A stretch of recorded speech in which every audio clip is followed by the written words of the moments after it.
the chat. Let's see. Is anyone here?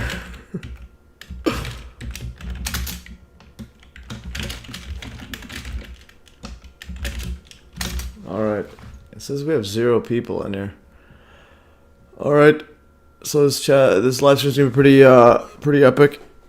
Let's be I want to go over that voices in the head stuff. It's pretty interesting. Anyways, okay, it says 5 people in the show. Okay, yes sir, Rotary Emotions in the house. Let's go. Alright, just saw your retweet. Okay, 9/11 visitors, whoop whoop, loud and clear, epic stuff. Alright, not yet adverts not yet adverts aplenty. Okay, that's great. Yeah guys, watch ads and make sure we get a lot of cash money. Alright, that's good. Okay, yes, sounds good. Let me know if anything. Okay, Dzerinsky's birthday says yo. Alright, sorry, I apologize if I pronounced it wrong. And yes, alright, and I think Paul Lovelace is trying to get on the chat. I'm trying to unblock him just because, but I gave him ground rules what he can and can't say. But I don't know how to unblock people. It doesn't show his name, so I don't know what's going on. Participants, I do not know. But anyways, we'll figure that out one time. Let's see. Alright, so we have 8 people now. We could do some, I'll do some quick housekeeping, or we could just wait a bit. Okay, Timothy Souls in house, let's go. Alright, I saw some of your messages, Timothy, about the stuff. Just gotta go through it. But alright, let's go over this stuff. Okay, so as always, guys, do some housekeeping. As always, there's a link to the links. So guys, there's a link to the links, and let me know if any noise, sound issues, whatever, and so on. I'm gonna close this. And also, if my face is ever not showing there by accident, like, let me know sometimes, because I have to press a button to, whenever I manipulate anything on the stream, I need to press a button to make it go live.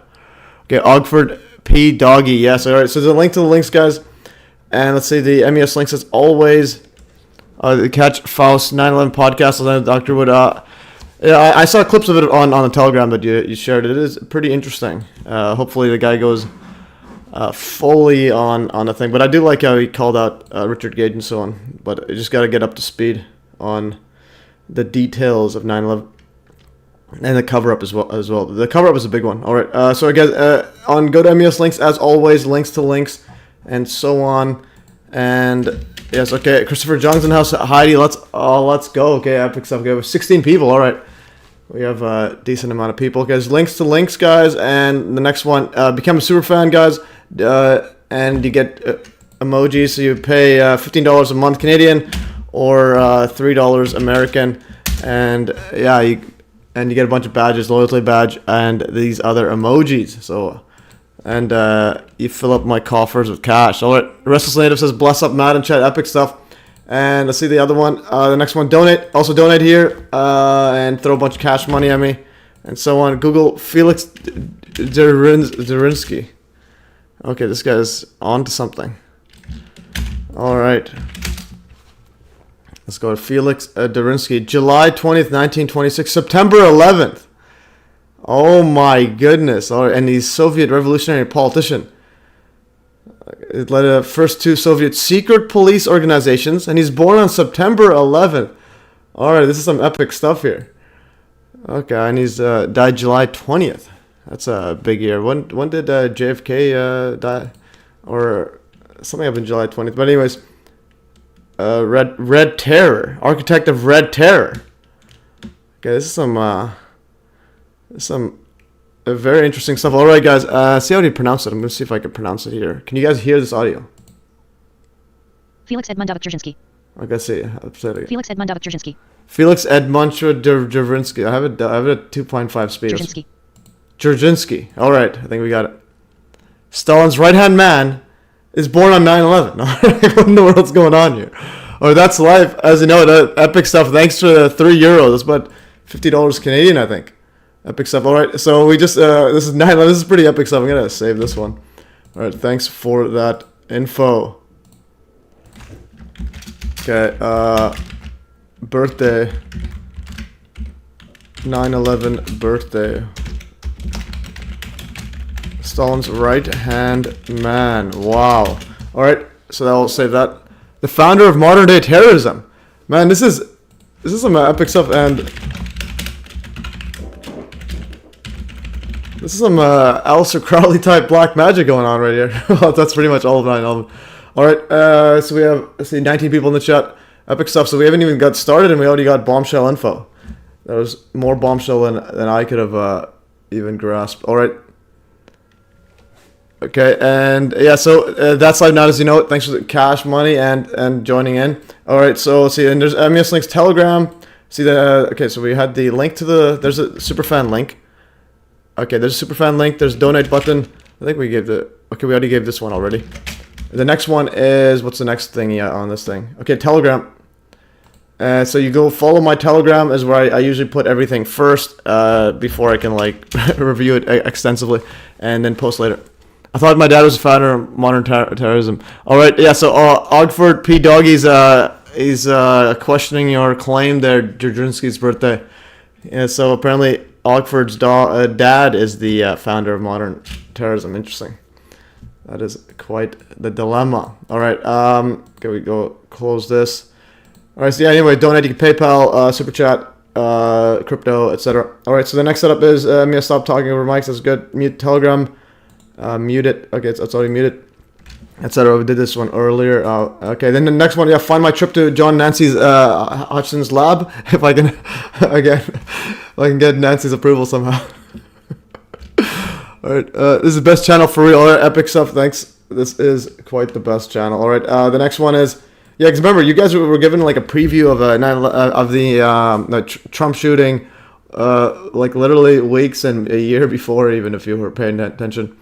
Yeah, so you get the news before it's news, and before Alex Jones spins it, some sort of globalist trying to take out Trump. No one's trying to take out Trump. All right, August 31st, Saturday. Oh yeah, so another one, guys.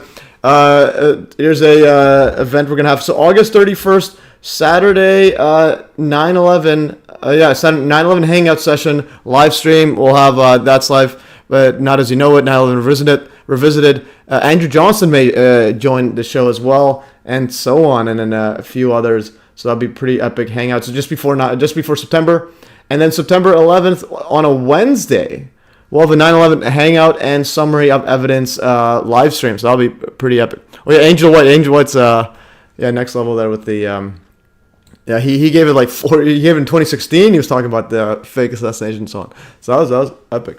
All right, and then also possibly Liberty Talks interview with Odessa Orlowitz.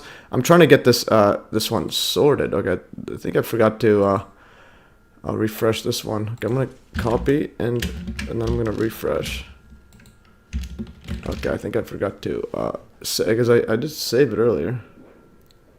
Orlowitz. Okay, so there it is, and I'm gonna adjust the stuff that I updated. Stalin's birthday. All right, so that's all I think that's all I changed. All right, I'm gonna close this. And he was doing some quick editing. All right. Yes. So basically, yeah. So Liberty Talks. I'm trying to get a interview or whatnot with her. She is the Canadian one, decent following, and as a website as well, Liberty website. But then she has this person on the show yesterday.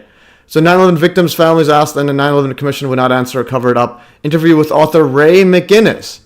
And McGinnis is part of that newly formed International Center for 9/11, I think, justice or accountability or some sort of disinfo that they're doing. So this author Ray McGinnis, and let's see the articles that he has. So this is his article.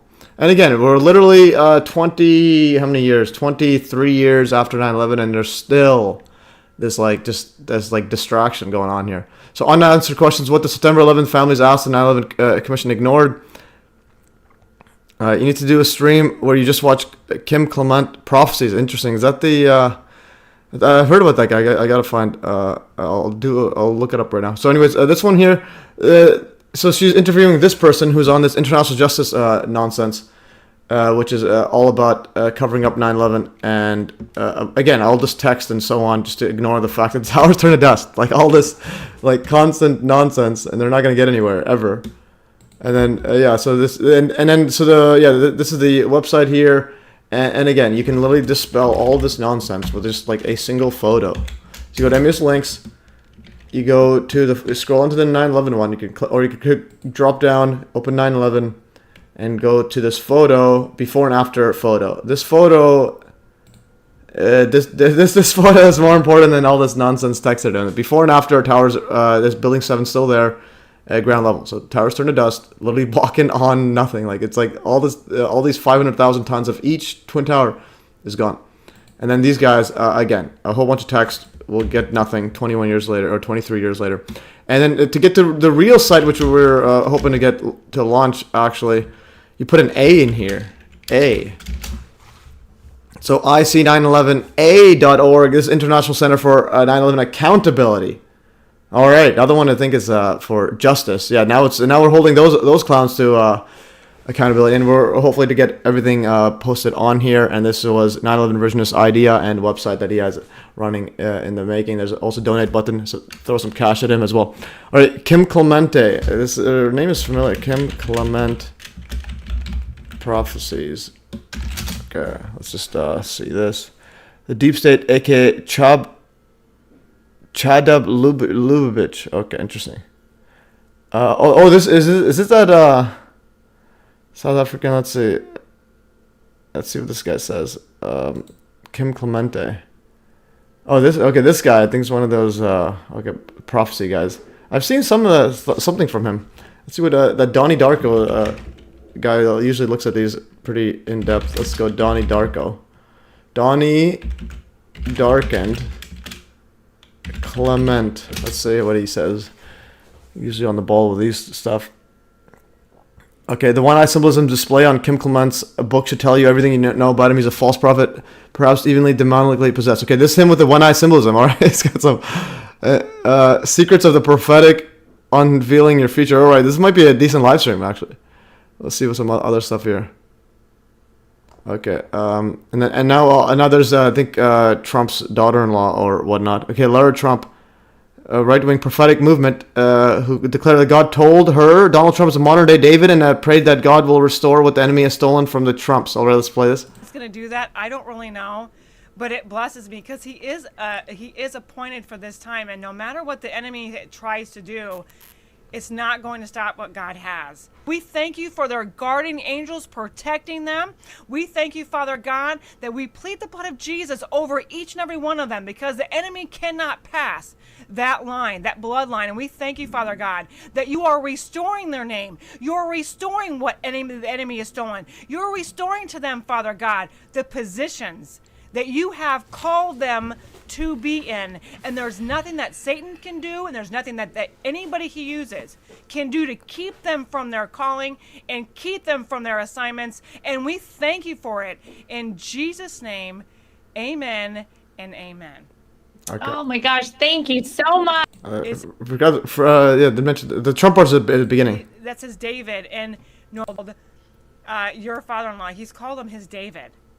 And it's something that he has given me more than one time about it.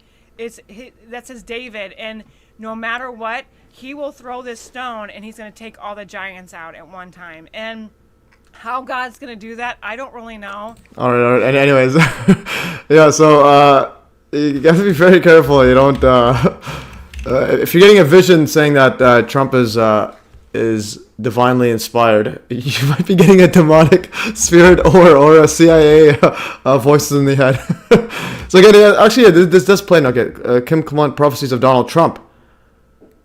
Okay, he's a false prophet and has even admitted to getting prophecy wrong, which disqualifies him as prophet of the Lord. I believe he was channeling dark spirit. Okay, see this one about Trump here. Oh, this is the Antichrist 45 channel. All right. What else is Don A. Clement Patrice. The potential Pacific over the period of time. As demonic principalities have stood over Japan, over China, over Korea, over New Zealand, over the Pacific, they've said we must destroy the cities that have the potential to raise up a voice that will destroy the princes of this hour. They are focused on... And that, of course, makes the... Okay, anyways, this guy, I don't know why people like, how could they not see through these clowns? Like, alright, let's see this one, Jabdub Lubavitch, alright. I think these are the, okay, the QAnon always says black hats and white hats, or interesting, so we got the black hats here. Trump meets with Chabad rabbis in it, alright.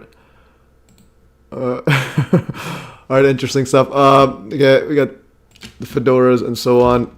Alright, let's get back to back into the setup. Okay, Kim Clement, I think that'll be a live stream idea. It's not a bad idea actually. I'll write it down. Kim Clement prophecies live stream. Yeah, so I think he may have some like script telling like merged inside his prophecies. That's why possibly people are still trying to listen to him. All right. Yeah. Paulo says, I guess I'll wait another week, man. I don't know how to. I literally don't know how to add Paulo. He emailed me just now. Like if I go here, if I go to settings, settings here. It's like I literally don't know how to add. So this one here, standard moderators, 9/11 revisited 9/11 planes research. I have a whole bunch of these are approved users. Okay, let's see if I can approve Paul Lovelace here. I think I could. Okay, there it is. Okay, so I put an approved there. See if you can try to comment now, because I can't find the ones on all the ones I banned. So I don't know who I banned. So 33, 333. Holy cow! I just don't have patience for a bunch of people. Okay, so there's no Paul there. So anyways, yeah, Paul, you have one more chance. I don't want to hear none of these, none of this like planes in. Guys, let's go get the. I think I moved it here. I just don't want to hear like saying, "Oh, it was real planes. It was Hutchinson's fake," and gyroscopes, gyroscopes explains bikes. Those are all false. So if you want a debating channel, go somewhere else. I'll send you the best Kim Clement prophecy video on your Telegram. All right, yes, send it for sure, guys. So send stuff to my Telegram. You know the gig. Just send it here. Send me in here, and it'll be epic. Okay, let's go. Continue. The next setup is okay. So voices in head thread. So the first thing we'll do. Oh, thin ice ball. Balls on thin ice. We have multiple people get bad him. But again, the reason I'm blocked is he did have interesting info about the mystery plane on the other chat. But again, you have to account for all things. Meaning fake impact physics means you also need to explain any of the NORAD tapes, not just me. Loveless CIA is back in house. Yeah, I think he's at least. Well, you can try to comment. I will see. All right, and see what happens. Okay, so the next setup is I'm gonna close this stuff. This close the links. We'll keep this one opened.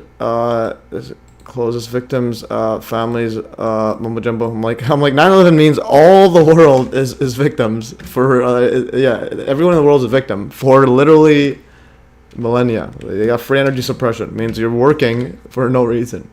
They don't need oil or anything. Okay, okay, so voices in head thread. Now we're getting to some nitty gritty. Okay, so a thread on alleged mass shooters hearing voices in their heads. I made this last year, June 12th. Interesting. 2 days before Trump's birthday. Okay, yeah, 2 days before Trump's birthday. Interesting. And then I made the Trump one then the year after on that Saturday, the closest Saturday to it. So yeah, so the closest Saturday the next year I made it. Paul, if you want to advance in our organization, you must progress in gaslighting and Matthew's. That's his handler, the government handler. NORAD was running war games that day. Many people in FAA and NORAD were confused about radar returns as whether they were real planes or not. Oh yeah, and this is some interesting stuff. We'll get to that. Actually, since we're on the topic, I'll go there and then I'll jump back into the shooting mumbo jumbo. The shooters or the voice in the heads. So if you go to MES links, so I made this one right here. I think I put NORAD or ATC. NORAD. Okay, first of all, NORAD was literally doing plane hijacking exercises against the WTC before 9/11, and George Bush lying as always. Let's play this one.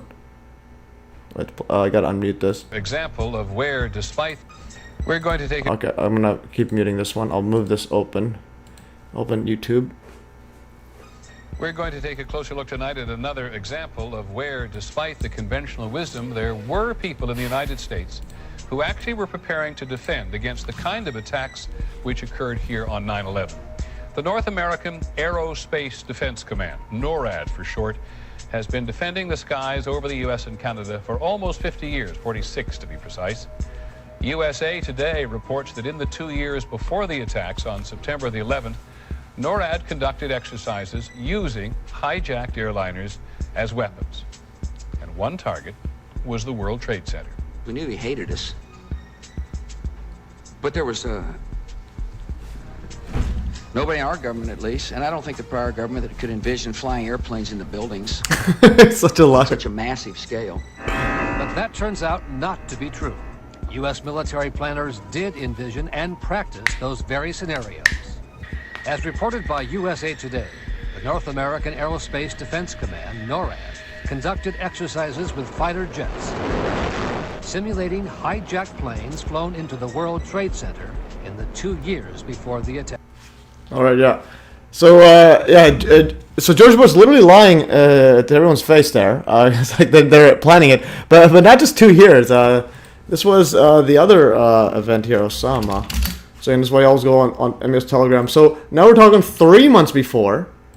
So 3 months before, and this is pretty much, this was even before Bill Cooper's prediction that Osama bin Laden is going to be the boogeyman for 9/11. And this is 3 weeks before. This is Operation Amalgam. Virgo is a NORAD or Sync NORAD joint task counter-terrorist and field training exercise carried out in Tyndall Air Force Base, Florida on early June 2001. NORAD sponsored the multi-agency planning exercises involving the hypothetical scenario of a cruise missile or UAV.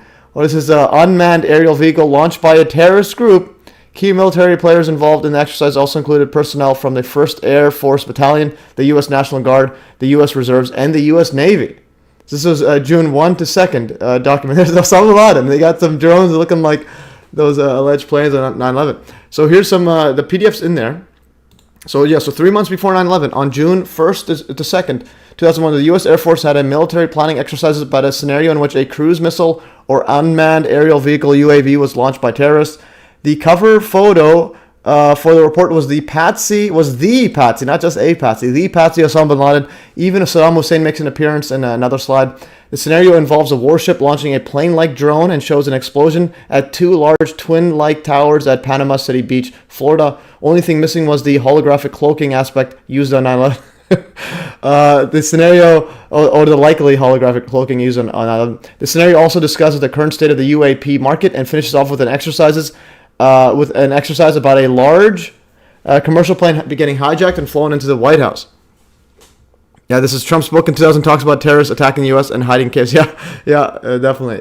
You knew that. Well, this one, it literally has some Bin Laden photo as well. Okay, there's a Osama bin Laden photo. This is the front page of it. A scenario counterterrorism, June 1 to 2009. And also, June is the 6th month. So they did the first one. So June 6/1. So in other words, and then you invert it. It's 9/11. So they literally just play on words a lot. So you got these drone-like objects. Perceived threats. They have Osama bin Laden, the most dangerous terrorist, and there's Saddam Hussein, and you got a whole bunch of these drone-like planes. Okay, and then this is May 29th. This Washington Times. Cohen, Defense Secretary William S. Cohen yesterday warned the United States faces a real threat, quite real. You have to quote that because it's almost fake. Threat of a terrorist, nuclear, chemical, or biological weapon attack on the nation's soil within 10 years. Joint Vision 2020. Interesting title there. Prepare now for uncertain future. Interesting. 2020. Yeah, the front page. Yeah, front page. All right. Yeah. Okay, this one here, and look at the imagery they have. They literally have this plane-like drone, and then it's firing here. It looks like it's similar to 9/11, where it's all a silhouette. This one's red instead of black, and they have all of these joint stuff being looking at it. So all these guys, different types of sensors trying to spot this thingy. The next one, you have a twin-like towers there, but it's at Panama City. And it gets struck there. But again, it's shot off from the coast. It's flying there. You got all these different agencies looking at it. There's Panama Beach. NORAD Homeland Defense missions, aerospace warning, and aerospace control, and so on. And it goes right here, and it shows you all of these trying to shoot it, trying to spy on it, try to find it, and then it hits this right here.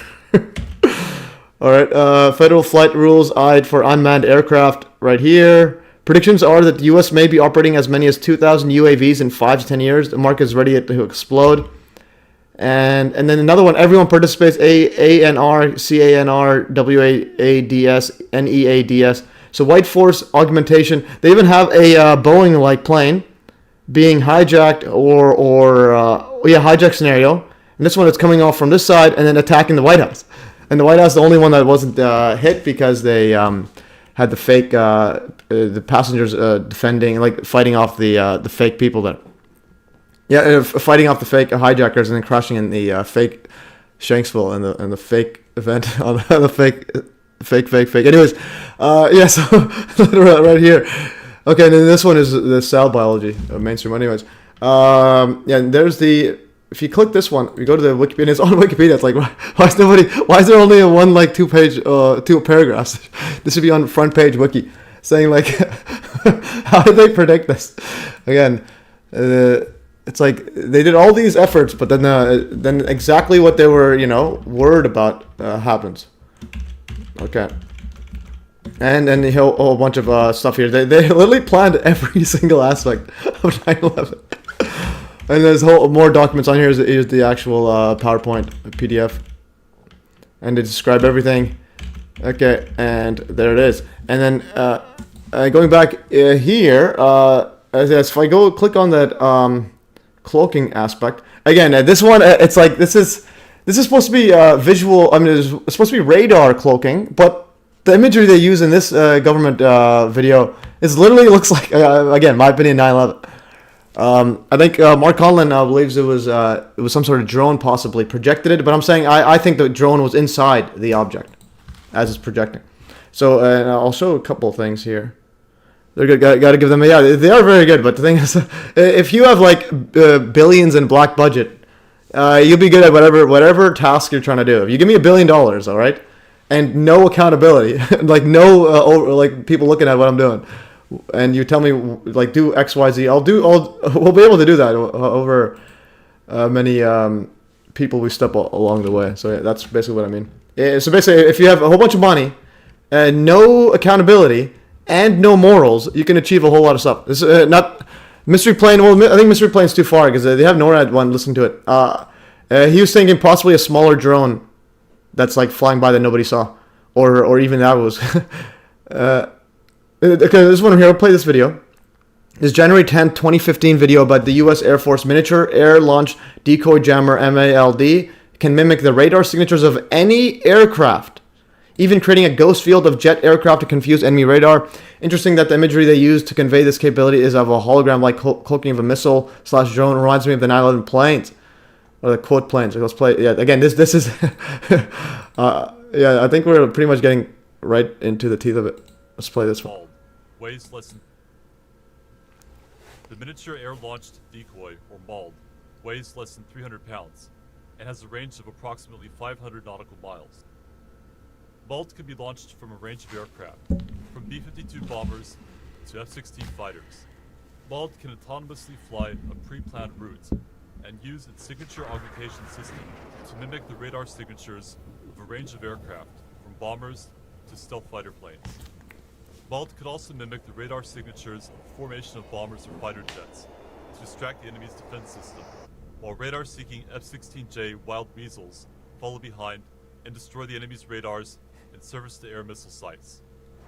A B-52 could launch a flight of MALDs masquerading as low-flying F-15s towards enemy surface-to-air missile sites as a distraction, allowing F-22 stealth fighter aircraft to evade the enemy's surface-to-air missiles and hit targets deep inside enemy territory.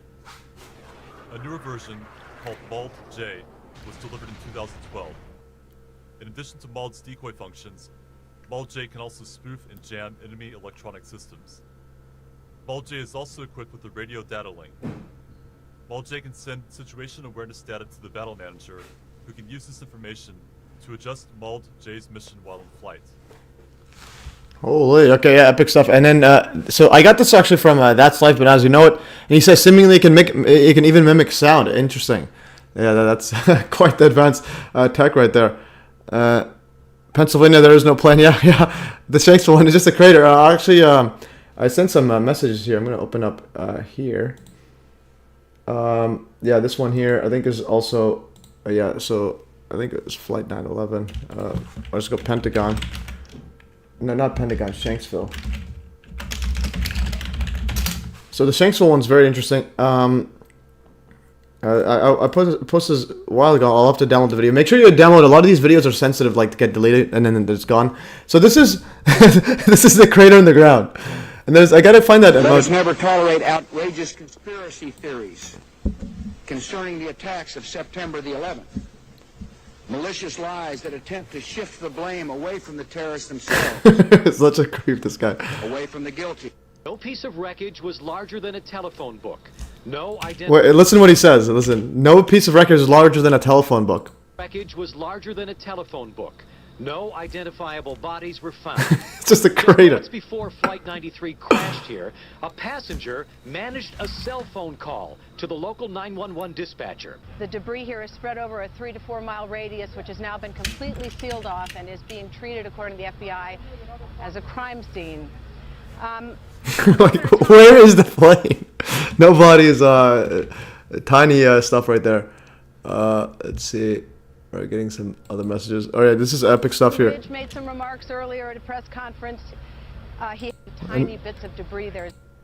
Very quiet. 5 people on board the hijacked United Airlines. Asking for a flight plan. Right. And the other one is, I think the Shanksville GIF plane and hole. This is, I gotta download this one. I gotta stop looking. I was looking at this one. Crash Shanksville one. There's a GIF. This might be it. This might be it. Yeah, this one here. Okay, open video and new tab. Let's go open bigger. Yeah, this one here. Like, where is it going? Where is it going? Alright. This is absolutely what is happening? Alright, we're in it. They found 80% of the plane. How can you think they're gonna lied? Psych warfare is nuts because they want you to know. They do, and the other part is well, how much can you fake it? Like, it's like because using these kind of methods, it's easier than dealing with an actual plane that stuff can go wrong. Instead, they'll just do a fake one because literally most people will just go along with it, go with whatever's trending on the news or on Twitter. It'd be like, oh look, something's viral, like 3 million likes saying, oh, plane crashed in the ground. And then they want to be the first to share it. So it's like a lot of game theory being used to basically manipulate people into just avoiding evidence and instead looking at, wondering what other people would think about them and trying to gain attention. They showed us red bandana and a box cutter to prove it. Yeah, that is true. That was a box cutter. Alright, this is an interesting one. Okay, this is the Jay-Z symbol there. That's interesting. And they got their hands open. I think this is the Jewish people into the second temple or something. Anyway, I forgot the context I put here. This was before December 15, 2021 when I just put links without actually comments. I put this as like as separate stuff here. Okay, we got black magic, mask magic, etc. And then as the Telegram got bigger, I started becoming more structured. Anyways, okay, so that was Shanksville one. There's another one, Shanksville, before we get to the mind control stuff there. But again, 9/11 is, it's all related. We're using directed energy weapons instead of just to turn towers from dust or project plane-like objects. It's also the voices in the head and so on. So the technology, like the field of technology is absolutely like limitless what you could do with it. Okay, this one here, this is again dealing with the Shanksville, but also this testimony is very, very underreported. This is Lily Leonardi. Great clip from 9/11 Alchemy. I have this scheduled. It's coming out later on Telegram. This is from 9/11 Alchemy clip. It's right here. So great clip from 9/11 Alchemy about the mystery orbs on 9/11. Oh, I'll just play it here. Most people write off the testimony of Lily Leonardi. When she initially arrived at the crash site, she told the Associated Press that, quote, "The biggest thing for me is that there were no bodies there." Listen, yeah, so she's at the I think Shanksville one, yeah, no bodies there. "I'm used to crime scenes, but this one blew me out of the water. It just looked like the ground had swallowed up the plane." Yeah, ground swallowed a plane. I gotta find that photo again. Shanksville GIF. whenever. So basically, this is her testimony matches with what actually allegedly. Well, allegedly, I don't know. It matches with what the actual like debris was. There's barely any debris. There's no plane there. So she's saying the ground swallowed up the plane. That's exactly what the mainstream is expecting us to believe. But that's what she saw. In other words, there was no actual large plane there. That's when I started seeing the shimmery lights, she said, and it was kind of misty. And that's when I first saw the angels there. And I didn't say anything to the guys because you can imagine if I would have said I just saw angels on the crash site, they'd have called the office and they would have said she's lost her mind, tell her to go home. So Leonardi kept what she saw to herself for nearly 2 years. Then she finally told others, including her former FBI supervisor, Kenneth McCabe. I believe her, McCabe told AP. I know she believes 100% that's what she saw. I know she's a sane person, so I'm not going to discount what she says she saw. This testimony reminded me of the white orbs that I spotted in multiple videos and photographs. Yeah, and it goes on more about the orbs and possibly dust reflections from the projection tech.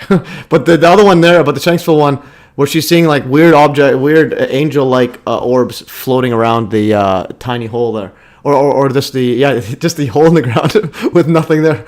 It's very, very interesting. And again, there's many photos of these weird orbs and so on. Also, Oleg MCG's in house. So let's go. All right, guys, it's a new whole order. Let's see, I got some messages here. Okay, now the revisionist send me a message. I will play this. Yeah, so about the hole there.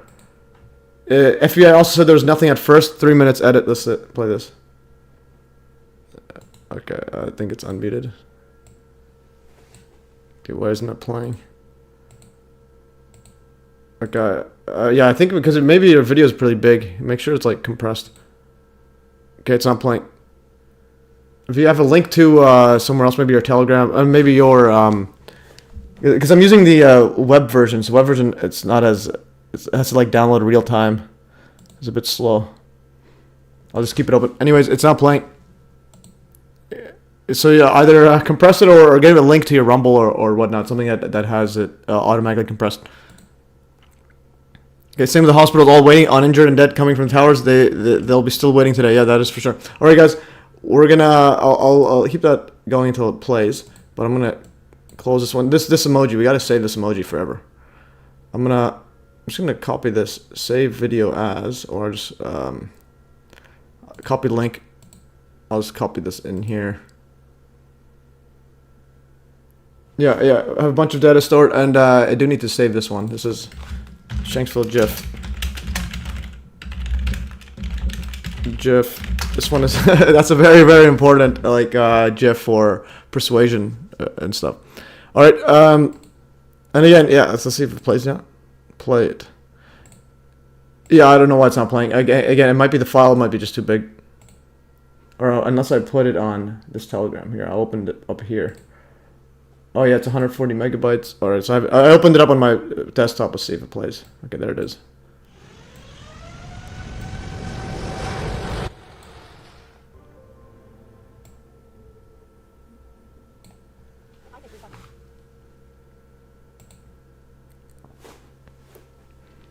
Okay, it's still loading. I don't know what's going on. Only arrived out of the scene between 2 and 3 o'clock that afternoon. Yeah. Honestly, don't know what's going on. Okay, let's open it in folders. Just save as. Like, what's going on here? And the plane crashed shortly after 10 a.m. So we had an NRA out near that. Okay. I don't know what's going on. I'll do a quick check right here. Other uploads, planes, Shanksville.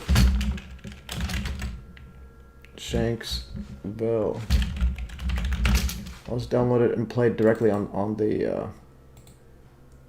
Okay, and open. Yeah, it's just taking a while. I don't know what's going on here. Last chance. Can't even move my mouse. Site, and they responded initially. We would have been the first because it's 20 minutes from the office as we drove that day. I expected to see fuselage, remnants of a plane, which I didn't see anything pretty much. Alright, so the FBI, basically the FBI is saying, I can't keep playing this, I'll have to, I don't know what's going on. Maybe getting attacked by some dew. But yeah, so FBI is saying they didn't find anything resembling it. If it plays again, we'll play it fully again. Jabrinsky says, I'm guessing you know about the Masonic calendar. No, I do not know about the Masonic calendar. So let me know any details. Alright guys, let's get back in the show. This is an epic GIF. I'll just keep this in here for like forever. ABC News, yeah, NORAD. Yeah, this one here, it's like front cover. Alright guys, a thread on alleged mass shooters hearing voices in their head. Alright, so September 16th, oh, Gary Jackson House, let's go, yeah. Gary, yeah, I heard you were banned on Facebook or something. Yeah, banned on Facebook for posting about stuff. So again, that's why you have to be careful where you post. Make sure you get on Hive blockchain. Anyways, let's get back on the show. So a thread on alleged mass shooters hearing voices in their heads. September 16th, 2013, Washington Navy Yard shooter Aaron Alexis said the government was electronically attacking his brain for 3 months before shooting. So gunman said electronic brain attacks drove him to violence, FBI says. And there's this guy right here. This is Aaron Alexis. I think, is that the same Aaron Alexis? I'm going to go target individuals right here. There's a guy that made a video. Okay, this person says he's targeted. Okay, there's a different guy, Myron May. Okay, so Myron May had a video before his shooting. Anno Leo Gregorian plus 4,000 years. Interesting. Or just if you can summarize exactly what I should look for. All right, continue further. Okay, so back into this right here. All right, so this is one guy, 2013, September 16th. So the thread is pretty massive. So November 28th, Ben E. Keith warehouse shooter Wade Anthony Melton called the police saying he heard voice in his head since he was 15 years old. So he actually called the police. So the shooter called the police, said he heard voices. Think about that. This isn't just someone goes and shoots people and then tries to run away. This person actually called the police. When he called 911 Monday night, Wade Anthony Melton admitted right away that he was the active shooter who seriously injured 3 of his coworkers in a Ben E. Keith warehouse on Broadway near Gibson SE. I'm not sure which one that place is. He says he effed up bad and had been hearing voices since he was 15. All right, so this was Ben E. Keith. I think I have a post about him scheduled. Oh, that's Wade Melton. Yeah. So no, that wasn't Ben E. Keith. This was. Did I get the wrong one? Wade Melton. Okay, I think I got the wrong screenshot here. Lexus. Oh, yeah, I think I used the wrong. Wade Anthony Melton. Ben E. Keith. All right. Oh, no, never mind. This Ben E. Keith is the warehouse. And the person's name is Wade Anthony Melton. And there's a news report on it, and I've scheduled actually for a few hours from now. Just play this. Wade Melton, 2018, called police asking about the victims he killed, which he blamed on hearing voices in his head. So the person shot them, called the police asking if the victims are okay. And he says he was hearing voices in his head. He said, look. Wade Melton called police to ask about his victims. He blamed the voices in his head for the shooting. It was a chaotic scene. Albuquerque police anxiously searching for Wade Melton, the man they say shot 3 people inside an Albuquerque warehouse. And out of nowhere, 911 emergency. Yeah, are you guys looking for an active shooter? You have some information? Yes, this is him. Melton calls 911 himself. And notice how he says he says shooter is him, like almost in the third person. So listen to that again. Hi, are you guys looking for an active shooter? This is him. He says, are you looking for the active shooter? To the police. Looking for an active shooter? You have some information? Yes, this is him. Melton calls 911 himself, asking about the victims. Can you give me the status of the people I shot? For nearly 20 minutes, Melton talked to a trained crisis negotiator. Melton said he picked up a female friend after the shooting and they were in the South Valley. The negotiator offered to get him help. Are you open to that? No, man. I wish you guys shoot me. At one point, Melton talks about a coworker. Pretty powerful psychic who tried to dismantle me, bring down my mind. Did a hell of a job. Melton told the negotiator he was schizophrenic and he had been hearing voices in his head since he was 15 years old. He said it was what led him to open fire. I don't know how voices I heard tell me go get help before I do anything else. Ultimately, I felt that I had no choice in the end. In the end, police say Melton killed himself but did not hurt his female friend who was in the car with him. Katie Mush, KYT, Action 7 News. Holy, yeah. So he called the police, says the victims are okay, saying he's literally pretty much gang stalked, and the voice in the head trying to break his mind down, and then shoots himself while his partner was in the car. That was pretty absolute wild stuff. Sonny G, hey guys, and says, hey, do you remember those military men who lived on the same block that started hearing voices and all believed they were being targeted? I think I had a vague recollection on that. I'll have to look at that. And then Drzezinski, so the calendar, the Masonic calendar, it's 9/11/6001. Interesting. If you could post on MES links group chat, just like break it down so it's easy for me to go and like repost it, because with links and so on. Because if you ever see my links, MES links, I always make sure everything is easy to digest and verify for anyone. So for this one, alleged shooter and killer in 2018, and there's a link to the YouTube footage of it. And we'll get to that one soon. Let's see, because I just want to see if his name comes up in this thing here. So the next one is, yeah, so this one he actually killed himself as well. So you can see he did not seem like he was just in that case trying to shoot people. He's literally saying, I got voice in the head, and then he's telling him this has to happen. Just use a tinfoil hat. All right, that is true. That's what's the point of, that's the purpose of tinfoil, guys. Okay, this person here, June 2014, Seattle Pacific University shooter Aaron Yabara said he heard voices of God and Satan on day of shooting. So this raises a lot of stuff. So the question is like, how long have they had this tech for? And then it's like, all right, so now you can actually put in visions in people, especially like those Kim Clemente guy, unless he's like actually some Freemasonic guy. But you can actually put like visions in people. And this is where you can tell if it's actually a vision from God or a vision from Satan or the CIA. Basically, if the prophecies are off in any way, then it's off. Okay, the voice is similar to effects like the Havana syndrome, just relatively the same tech but tweaked. So many different dudes. Yeah, that is true. You get a whole bunch of stuff here you could do with that. So this guy, accused SBU shooter, 2016, I heard voice of Satan on a day of shooting. I see some other emojis. He testified in trial, accused in a deadline, and then said he heard voice of God, Satan, and others before the shooting. All right, there's more stuff here. Dayton, 2019, Dayton shooter Connor Betts said he heard menacing voices since childhood. So Dayton shooter Connor Betts heard menacing voices, talked about evil things, X says. All right, that's, absolutely. Well, this guy here, now you're masking up a voices guy. That's next level. Okay. Let me just hands down the most organized links and helps my scattered mind. And that is true. Okay. The way it works is if you can organize like one post in a way that's repeatable, you could easily review it the years from now, send it to other people. It's better than 10 different posts that are all scattered around. So one thing that you can actually lay your hat on, as this is it, is much better. Man, hearing it scares me for sure. Okay, just interesting. Yeah, that's true. You got to organize. I mean, BBC Madness in the fast lane. 2 women on fast lane shouting to call police, but they were. There was that other one. Is that the Madness one where they had that super strong woman that got hit by the car and it kept going?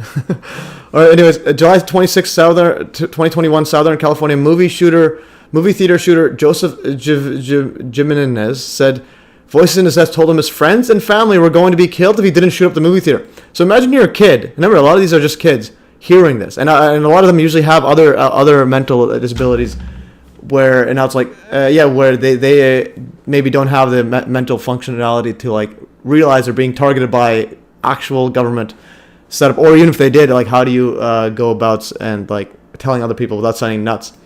So that's the other thing. So these are literally already. They're already vulnerable kids, and then now you have some trained psychopaths trying to get them to carry out madness. All right, so report man blames voice instead for deadly shooting. So he's 20 years old. Joseph Jimenez, 20 years old, appears in the hall and says fatally shooting 2 people at Southern California movie theater. It says voice in his head that says tormented for months. Again, saying his family will die if he doesn't go and shoot some random people. All right, going further.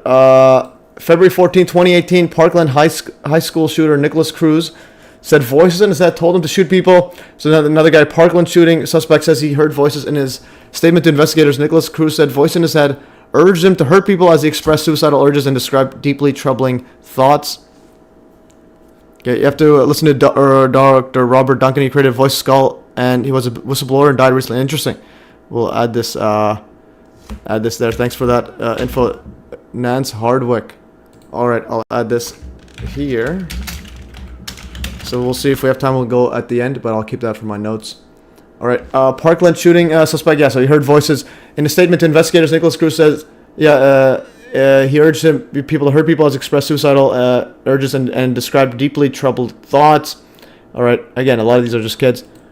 One of the women's hit a truck and she could run away. 2 women from a psychic incident. Interesting. Yeah, I think that was the Richard Hall made a video or a documentary on it. So this is now 2003. Ohio highway sniper shooter Charles McCoy Jr. said he heard mocking voices calling him a wimp. All right, so he's going to call the wimp. Sometimes just gets a sniper.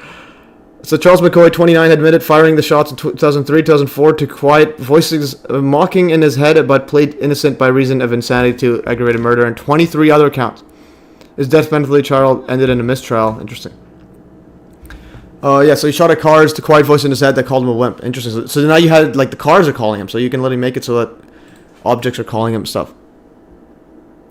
I got a video for you, MES, that is going to give you a hard on about all this. Interesting. I don't know if I want to get hard to watch during the live stream. The video is still online. Interesting. Did you send it? Okay. Well, you could send it on the chat. If I don't get notified, I probably don't. If I don't check it, just tag me or something, or message me privately. Video still online. All right. Message retracted. All right, let's go. Okay, yeah, we don't want to hard on during live stream, guys. Go. Idaho shooting suspects. Yeah, this other guy, a hypersexual Martian manifesto, is a window into an unraveling mind. So again, you have these CIA guys literally like torturing these guys with their own sick fantasies. So March 16, 2016, Idaho altar church shooter Kyle Odom said he heard voices and visions of telepathic aliens that were sexually stimulating him and threatening to kill his family. So Odom thought he saw aliens everywhere. They disguised themselves as human, but really looked like giant green frogs with proboscises. What in the world is this thing?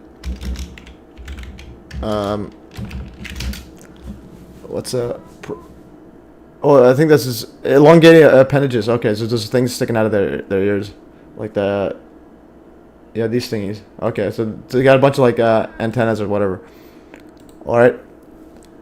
Yeah, so look like giant green frogs with antennas or proboscises. I have to find it first. Sussy. Okay, interesting. I don't know. Okay, anyways, he wrote, as some time went on, they started coaxing him to go outside alone. He wrote, I was scared to death they would kill me, so I refused. Eventually, they threatened to harm my family, which caused me to give in to them. I told them I would do whatever they want if they left my family alone. They responded by saying, go to church. I knew they meant the altar, so I agreed to go. When I got back at the altar, Odom smelled something like a reptile and vinegar. He wrote, I realized that whoever I was dealing with was extraterrestrial, so I became very scared. Yeah, at times, Odom's manifesto appears to acknowledge that he is delusional. I began to hear voices more often, and I began to hallucinate things that I knew weren't real. He wrote, but he blames the voices and visions not on his own mind, but on his telepathic aliens. To me, I think voice and head technology can't explain crimes that happen. Well, again, even if the event didn't happen, but again, a lot of these I think they did. But even if they didn't happen, you could still use a person with voices skull one to take blame for whatever happened. So you can literally have them pretend, even like thinking they're shooting someone, and be in that scenario. So then, let's say, for example, the Trump one. Obviously, in my opinion, no one's actually trying to kill Trump. But the thing is, that Patsy guy may have thought he was. So even if you get like fake bullets in his gun, so he goes there thinking he's going to shoot him, and then he gets shot. So again, when you're dealing with super advanced black budget stuff, I meant sus Matthew. All right, yeah. Yeah, so when you're dealing with super advanced like black budget psyops, they can have multiple different angles they'll throw at you. So again, even if that event was a staged one similar to the Ariana Grande one where Richard Hall's getting in court for, they could still use a patsy in that in that scenario. Give him a fake gun to go in and shoot someone, and then he gets killed by the snipers. He takes all the blame while someone else in the back is doing the fake laser beam gun or something or whatever they're using. I think Trump shooter. Yeah, that's the one I wanted to confirm. If he had voices in his head. All right. And then, so the voice in heads, it's like a big giveaway. Okay, and again, this keeps going on and on. Oh, this guy shot at cars. Okay, this other guy. So, part of his alien obsession appears to have been sexual. They all also started playing with me sexually. He wrote about Martian tormentors who he labeled hypersexual. Both the males and females would play out their sexual fantasies in my mind. Once in a grocery store, Odom believed he was surrounded by a bunch of old men who were actually aliens. They started stimulating him and ordering him to perform sexual favors. He wrote Odom's tormenting visions caused him to attempt suicide twice, he said in his manifesto. I have the best conversations with the voice in the head. Interesting. And a BlackRock student. Yeah, BlackRock. Oh yeah, speaking about shooters, guys. So I actually was shot at by a BlackRock person that was in an ad. It's BlackRock. So a few days ago, this was Wednesday. I was taking a nap outside in the sun, and then an eagle dropped a giant like artillery shell or poop on me. And then you zoom in, there it is. Oh, I literally almost died. I was this close, and it was on the right ear. And then I found out that that the eagle was in a BlackRock ad. So investment giant BlackRock pulls ad featuring MES rally shooter. Okay, and Nance Hardwick says, sorry I'm driving now, but Kim Clement went to my church 20 years ago. He's amazing, but not perfect. He was sincere, but like I said, everything he said came true. It's almost like remote viewing. Interesting. I don't know about everything. We'll have to deep dive in it. Bragging about having these. Okay, Muslim extremists have. Okay, interesting. Sonny says, I remember seeing a History Channel episode like 15 years ago, and a military guy was bragging about having these Muslim extremists have full-on visions of, and how they would come to them as Jesus. Oh, that's wild. Ever looked at the Medusa weapon mob access deterrent using silent audio? Interesting. I've seen that. Maybe the second one of these alien abduction stories, and they started at the very beginning of those reports, are just ways to help make the story stick in our minds. Yeah, but the thing is, there's probably a different piece of evidence. It's like if that's the only news report on it, but I think they actually do this. Like they actually do these cycle one. There's also people that say this. There's witness testimony that they literally have like a full on like hours on YouTube and elsewhere talking about what they do to them, and it's like ruining their lives. That voices the skull comment is Illuminati. Interesting. Okay. Anyway, so this is the eagle. And then the eagle, the photo was actually taken by the same guy. So photo appears to capture path of path of poop used in assassination attempt. So Michael Harrigan, retired FBI special agent, said the image captured by Doug Millis, who's the same guy that captured the George Bush right ear whisper and the right ear on Trump's, the bullet on Trump's right ear, also captured the poop whizzing by MES right ear. Shows a bullet. I mean, I forgot to Photoshop to say poop. Anyways.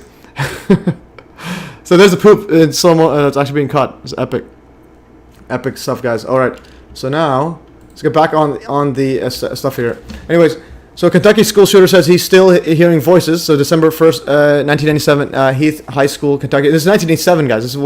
This is way before.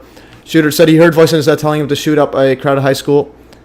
Still hearing voices like the ones told him to steal a pistol and shoot in a crowded high school. Nance Wardock, not everything Kim Clement came true. Yeah, well, that's the thing. You can make predictions about the future. But if you're saying you're getting a prophecy saying something's going to happen, you have to be 100% correct, otherwise you're getting false sources.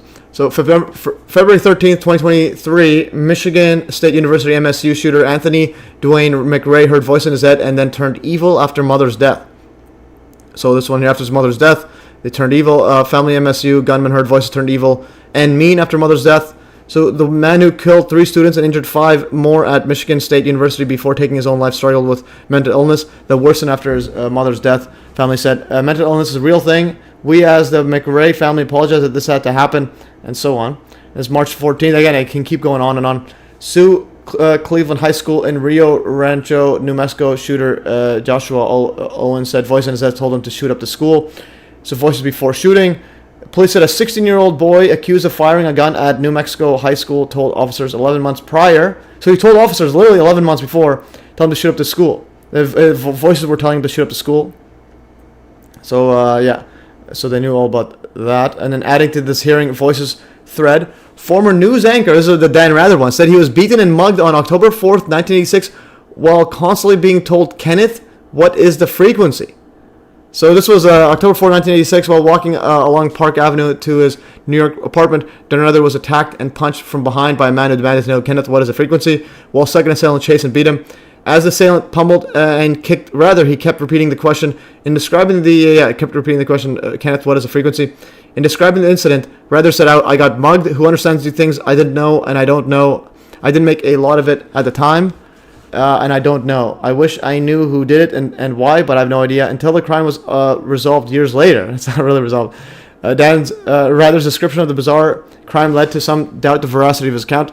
Although the doorman and building supervisor who came to Rather's aid fully confirmed his vision of events. And I do have a Rather in here. There's Dan Rather. It was this documentary on the Dan Rather one. I just want to get to the part where he actually discussed it. I'll just go. He made a animation of it.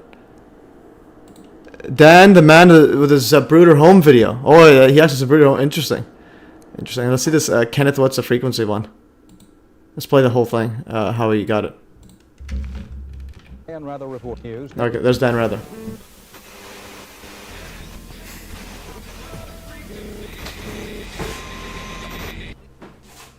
Good evening. This is the CBS Evening News. Dan Rather reporting.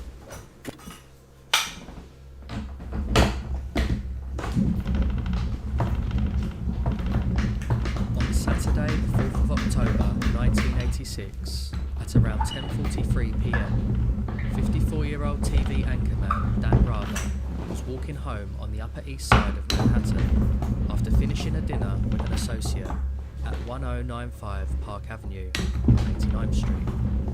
It wasn't long after leaving when two men in their 30s started following Rather down the street and eventually began accosting him, with one of them repeating the phrase, Kenneth, what is the frequency? Rather explained to the two that they had the wrong man and that he had no idea what they were talking about, which only elevated their aggressive pursuit. Upon reaching 88th Street, one of the men punched Rather in the jaw, just under the left ear, knocking him to the pavement. Rather quickly got up and fled into the nearby lobby of 1075 Park Avenue, where the attackers pursued and continued their assault, shouting the same phrase over and over whilst punching and kicking him. Both the doorman and superintendent of the building witnessed the attack, with the latter intervening and coming to Rather's aid as the assailants fled the scene. Rather suffered multiple bruises on his back and a swelling of the jaw, but neither of the two attackers robbed him of any possessions, despite him having a reasonable amount of money on him at the time. Rather was taken to Lenox Hill Hospital and assessed, but soon discharged with only minor injuries.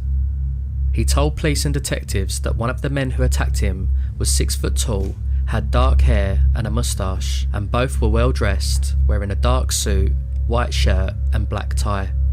It wasn't clear whether or not the attack was intentional or a case of mistaken identity, due to the fact that the name Kenneth was directed at Rather throughout the ordeal. A few days later, on Monday the 6th of October, Dan Rather was back on his usual slot on CBS, hosting the evening news. In his closing statement, Rather addressed the attack on national television, after news had spread about the bizarre incident in newspapers. In closing tonight, a personal note if I may. Over the weekend, as some of you may have already heard or read, I was assaulted with violence on a Manhattan street. Why and exactly by whom remains unclear, and it may never be determined. Perhaps it was just another one of those bizarre and frightening incidents that seem to happen from time to time in our country and elsewhere. I do know that I was luckier than many other Americans who've been victims of violent crime, and for that I'm very thankful. Aside from a little stiffness and some bumps and bruises, I'm feeling fine. I just want to thank those who came to my aid, and all of you who have written or called to express your concern. We'll see you here again tomorrow night. Good night. Papers ran the story during the early days of the incident, but the case soon faded into obscurity when no further progress was made into who was responsible. The mysterious phrase, however, did anything but disappear. Alright, And then this. In the following year. Then it was on music and videos and so on. Is the line "What's the frequency, Kenneth?", which oddly is a mistranslation of the original quote itself, became somewhat of a pop culture reference in other forms of media. In 1987, the year after the attack, California-based band Game Theory released their album Lolita Nation, with the opening 46-second track being titled "Kenneth, What's the Frequency?". All right, interesting stuff. To me, someone says he's such a fraud. Yeah, probably. But this was just so obscure. I never even heard about it before until I started doing this voice in the head stuff. So yes, if it's true, if that actually happened, it is further evidence of this voice skull stuff. All right. Has anyone noticed a recent uptick in big channels like Redacted about 9/11 demolitions or justification is more accurate? Yeah, I think they started happening literally as me and 9/11 revisionist and I started pumping out 9/11 stuff, streams and videos and so on. So I think they're definitely keeping an eye on us because a lot of people are seeing through it, especially mainly because of 9/11 revisionist going viral on X. All right, and then here. Put link in your Telegram. Put link in your Telegram links. Okay. Put link in your Telegram links. Okay. Oh, you put a link there. Medusa. All right. So put link there. And Medusa mob access deterrent using silent audio is a directed energy non-lethal weapon designed by Waveband Corporation in 2003-2004 for temporal personal incapacitation. The weapon is based on the microwave auditory effect, resulting in a strong sound sensation in the head when it is subjected to certain kinds of pulsed, modulated microwave radiation. The developers claim that through the combination of pulse parameters and pulse power, it is possible to raise the auditory sensation to a discomfort level, deterring personnel from entering a protected perimeter or, if necessary, temporarily incapacitating or incapacitating. Yeah, I got reading wrong. Particular individuals. In 2005. Sierra Nevada Corporation acquired Waveband Corporation. Interesting. So you can literally go in. It's like silent audio that can make it so uncomfortable to get near. Portable low power control. Okay, that's wild stuff. Okay, I think this is. We gotta mute this. Who's messaging me? Okay, so Felix Dzerzhinsky has the video. Okay, so he posted on another revisionist setup here. So he posted it right here. Okay, he's tagged me. Okay, so let's see this one. He says, you're going to love this video, Matthew, so thank God I saved it. It got taken down from YouTube recently. Interesting. Let's play this. I got to unmute. Colonel Paul E. Vallely. Sometime in late 1980, Colonel Paul E. Vallely, the commander of the 7th Psychological Operations Group, United States Army Reserve, Presidio of San Francisco, California, co-authored a discussion paper which was received wide and controversial attention within the U.S. military, particularly within Special Operations community. The paper was titled From PSYOP to Mind War, The Psychology of Victory, and it presented a Machiavellian scheme for waging perpetual psychological warfare against friend and enemy populations alike, and even against the American people. The Mind War paper was provoked by an article by Lieutenant Colonel John Alexander, which appeared in the 1980 edition of Military Review, advocating the introduction of ESP, extrasensory perception, telepathic behavior modification, parapsychology, psychokinesis, mind over matter, remote viewing, out-of-body experiences, and other New Age and occult practices into U.S. military intelligence. Alexander's paper was titled The New Mental Battlefield, Beam Me Up, Spock. General Mike Aquino wrote From PSYOP to Mind War with Colonel Paul E. Vallely, The Psychology of Victory. Aquino's thesis stated that enemy populations could be subdued by inflicting a state of psychological terror and feelings of imminent destruction. Shock and awe, in other words. He discusses the use of psychotronic weapons or electronic weapons that influence the mind. Capitulation could be induced without firing a shot by using signals piggybacked on broadcasts of radio, TV, microwave communications to influence through subliminal suggestion, holograms, voice-to-skull and silent sound technologies to manipulate the feelings and thoughts of the target population. During the 1960s and 70s, he was prominent in the Church of Satan and a close friend of Anton LaVey until he started his own Church of Set. Anton LaVey was the originator of the Church of Satan. A police intelligence report dated July 1st, 1980 reads, quote, "The Church of Set is a group of hundreds of members that operates on a national level. Aquino is the official head of the organization and rules through a council of 9, who are in fact his lieutenants." End quote. At least 2 members of the Council of 9 at that time were members of Army intelligence. In the late 1980s, Aquino was accused by the San Francisco Police Department of being involved in a satanic child molestation ring centered on the Presidio military base where Aquino was stationed at the time. Probable victims were numbered at 68, many of whom had contracted venereal disease. 22 families filed $66 million in claims against the Army, claiming that criminal charges against Aquino were dropped due to pressure from the Army. Aquino reportedly rented the German castle where the Nazi SS was formed and reenacted the secret ceremony among fellow spooks decked out in full Nazi regalia. General Aquino is now one of the highest-ranking officers in the NSA. The Strategic Studies Institute of the U.S. Army War College produced a paper in 1994 entitled "The Revolution in Military Affairs and Conflict Short of War." A revolution in military affairs, RMA, is mentioned that will not only change the nature of warfare but also alter the global geopolitical balance of power. An example of a revolution in military affairs is the invention of gunpowder or atomic weapons, in short, an innovation that turns the world upside down. The authors of this paper, Metz and Kiewit, claim behavior modification is a key component of peace enforcement, and modification will be directed at the American people. This will take place, the authors state, through directed energy systems, whose primary advantage is deniability. They are straightforward about the unlimited possibilities inherent in perception molding through the use of psychotechnologies.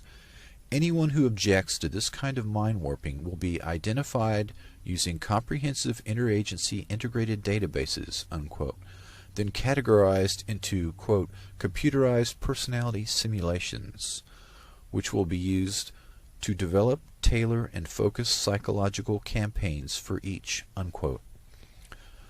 New World Vistas, a book published in 1996 by the U.S. Air Force Advisory Board, which discusses biological process control.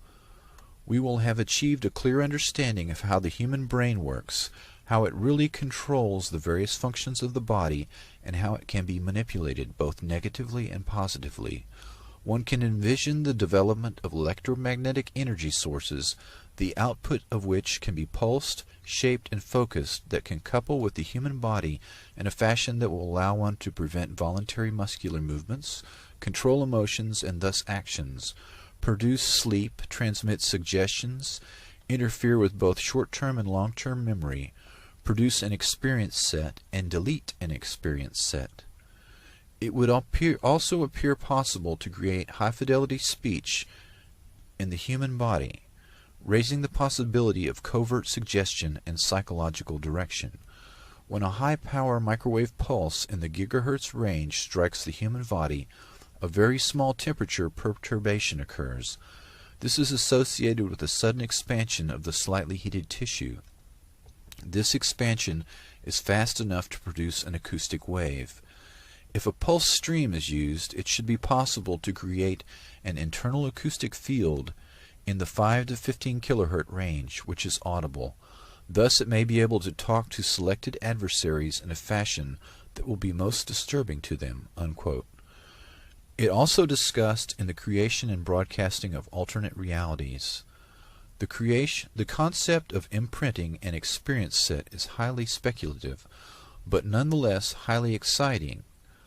Ultra-short pulse scattering through the human brain can result in reflected signals that can be used to construct a reliable estimate of the degree of central nervous system arousal. The concept behind the remote EEG is to scatter off of action potentials or ensembles of action potentials in major central nervous system tracts. Assuming we will understand how our skills are imprinted and recalled, it might be possible to take this concept one step further and duplicate the experience set in another individual." Unquote. A 1996 military paper entitled Information Operations, a New Warfighting Capability, written for the Chief of Staff of the Air Force, designed to identify what is required for the U.S. to remain, quote, the dominant air and space force in the future. The paper asserts that, quote, for continued success as a superpower, the key is information dominance. Part of this dominance will be the development of a Space Satellite Linked Information Integration Center, or IIC, which will act as a central information processing and control center. The IIC will monitor people who have been implanted with, quote, microscopic brain chip. The brain chip performs two functions.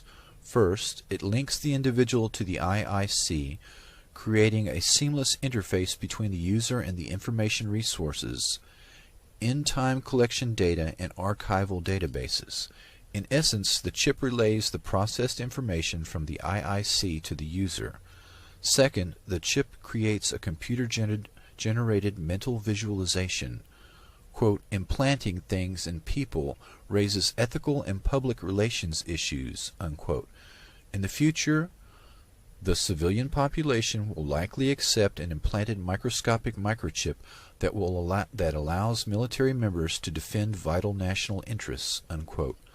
The paper goes on to note that the California Institute of Technology has developed an energy-efficient computer chip which emulates the analog thinking of the human brain. When this capability is fully mature, this chip could provide the baseline for a brain implant hooked to all the sensory segments of the brain, not just the eyes. All right, epic stuff. Yeah, this is just imagine what they're doing, and they're talking about brain chips and like basically brain manipulation and body manipulation.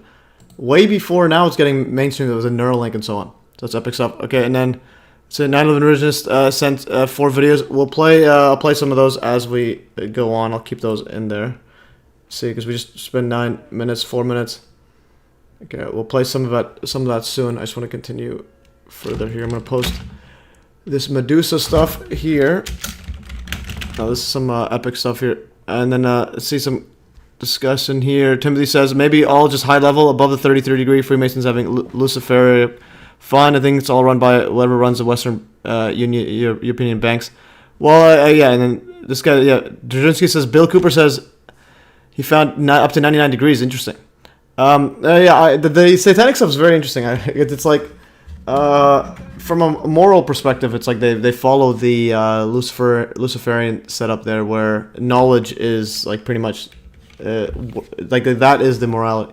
It's like the it's like in their view that Satan's a good guy given Adam and Eve the knowledge of good and evil. So then the bad guy is God as the God of the Bible, saying that, yeah, putting him in the prison Garden of Eden, telling him you can't do X, Y, Z. And then Satan's the great liberator. So in a way, it's like a lot of a symbology, and but then again, they might be actually speaking to actual demonic entities, like Aleister Crowley believes he was. Here to stream hands out easy solutions for complex. Hands out easy solutions for complex maths. That is true. How can people go along with this? Well, we do this. This is solutions for like life, guys, and anything, and 9/11. Let's see. Okay, it's the next setup here. So we're going to continue this one. So again, the DARPA one, And then DARPA has a podcast. So again, for years, people saying DARPA is doing mind control using voice to skull technology. Now their podcast is literally called Voices from DARPA. Like you can't make this stuff up. DARPA.mil. Again, I got this from That's Life, but Not As You Know It. So it's absolutely wild there. And then here's some of the technology where this one is audible sound at a distance. So you can create audible sound at a distance.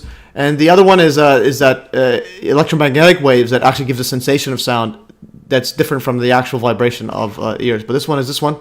I'll play this one a bit. This is a guy from 9/11 Revisionist. So we can't hear this. It's going. I haven't turned it on yet. When I do, it's going to blast out a 65 kilohertz beam. Because the wavelength is so small, it doesn't spread. Because 65 kilohertz has a wavelength like that. So it's going to be in that sense. So we can't hear this. 5 kilohertz has a wavelength like that. So it's going to be in that sense similar to a laser. It just comes right out as a beam. Now, how do we make that audible? Well, they put a modulation on top of the 65 kilohertz. There's a modulation. And now, here's the next thing I have to tell you. That 65 kilohertz is very high amplitude. It won't hurt you, we don't think. Okay? You certainly can't hear it, and we don't think it'll hurt you. And it's very high amplitude. And what happens when you have two sound waves like this, sound plus sound can create sound, but only at high amplitudes. At low amplitudes, sound waves just travel right through each other. You may be sort of familiar with this. But at high amplitude, you can create sound. So what happens in this apparatus is the audio sound, the sound that you're going to hear, is actually created in the beam, not here. And because it's created in the beam and it stays in the beam, we have a beam of sound. So let me demonstrate this for you. Let me turn it on. And I'm going to find the piece of music that we like. Yeah. You may not like it. The Eagles? You like the Eagles? Okay, good. Oh, we have a friendly audience this year. Yeah. I think they're just saying it to make us feel better. Right. All right.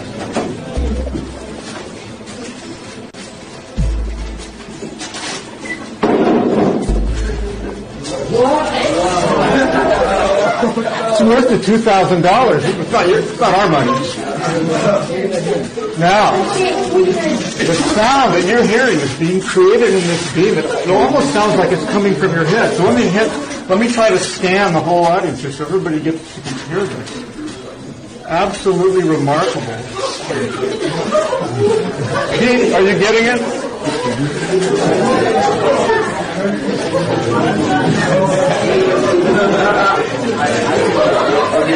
Let's try to one more thing. Let's try to bounce it off the wall. Raise your hand if you can very clearly hear it. I'm going to try to bounce it off the wall. Look at where the hands are raised. It's all right. That's epic. So you can bounce off, create sound at a distance. And Methylminer says that that he tried DARPA sleep in a nasal spray back in 2016. Hoax. Okay, so he's using some DARPA products. Sleep. Orexin A. Let's see this one here. Also known as hypocretin, is a neuropeptide that regulates arousal, wakefulness, and appetite. Exists in the form of here. I think DARPA. Okay, interesting. DARPA. I think it made it to 5 hours sleep in a week. It was weird. Interesting. Alright, we'll have to look at that stuff there. Let's play a bit of this one here. CIA connection, radio, hypnotic, inter-cerebral control, CIA Pandora, remote brain manipulation. Let's go to the satanic stuff is pretty interesting. It's like they have like a program, then they add the satanic stuff. Also, there's play. Let's see if this will play. Intelligence agencies have infiltrated and created some... Yeah, I think this is that same guy, yeah? I think it was the same guy. Psyop. Yeah, I think it's the same guy, but anyways, I don't know why it doesn't play properly. I'll play a shorter video. CIA mind control. I haven't seen these ones. The new Phoenix program.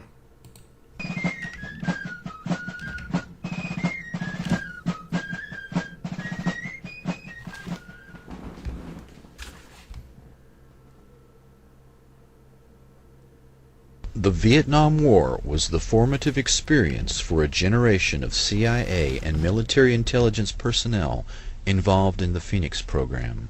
They viewed the military defeat in Vietnam as a betrayal on the home front, a loss of will by domestic political enemies, not a military failure against a nationalistic revolution fought as a guerrilla war.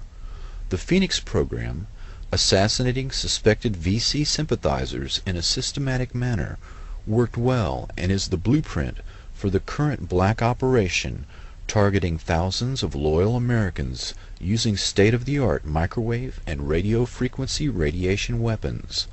The motivation to suppress domestic dissidents and to assassinate loyal American opposition stems from the perception of dissent against the war as treason. This philosophy is stated very clearly in the Mind War paper written by Michael Aquino. The Department of Defense has a huge stake in futuristic technology that kills by ionizing and non-ionizing radiation, leaving little or no trace.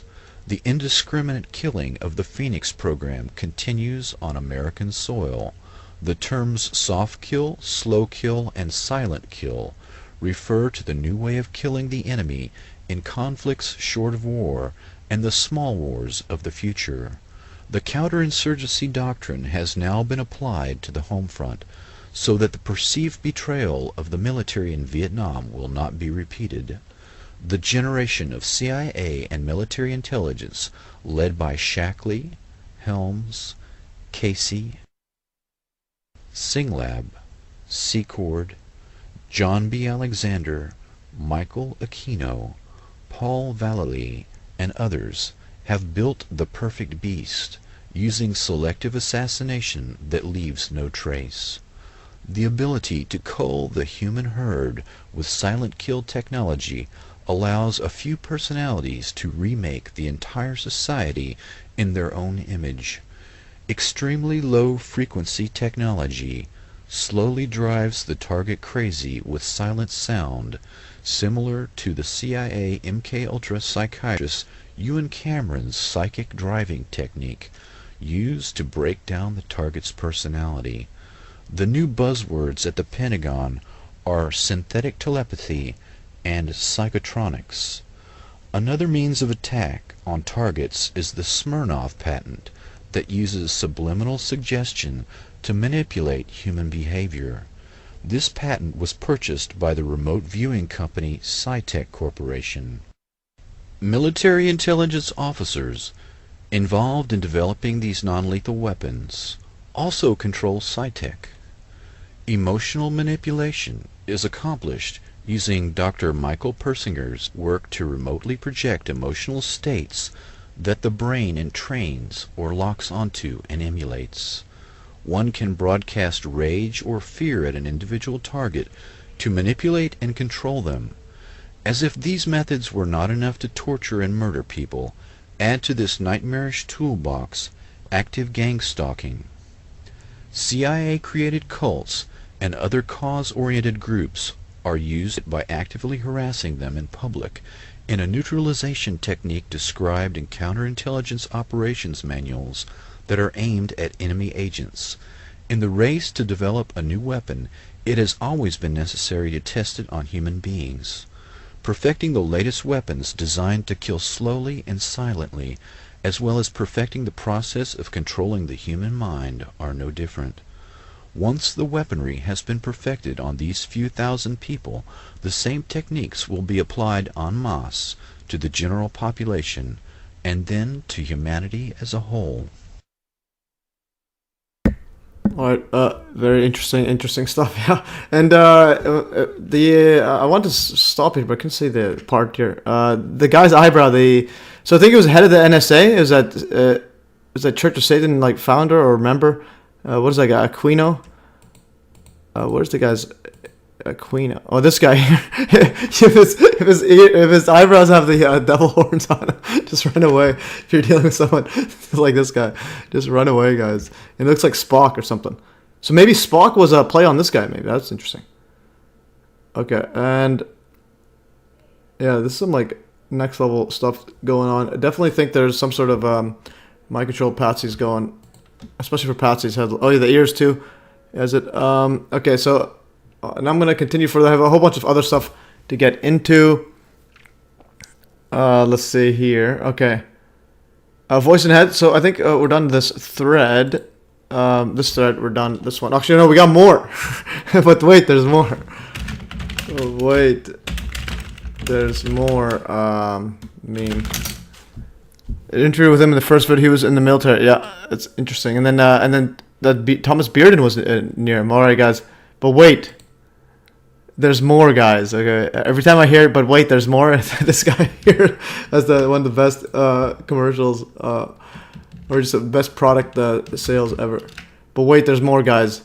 There's more here. So this one here, adding to this voice and head phenomena, actor Elliot Page, formerly Ellen Page, said he beat himself up and then started hearing a voice telling him to transition soon after he got surgery and changed his name to Elliot.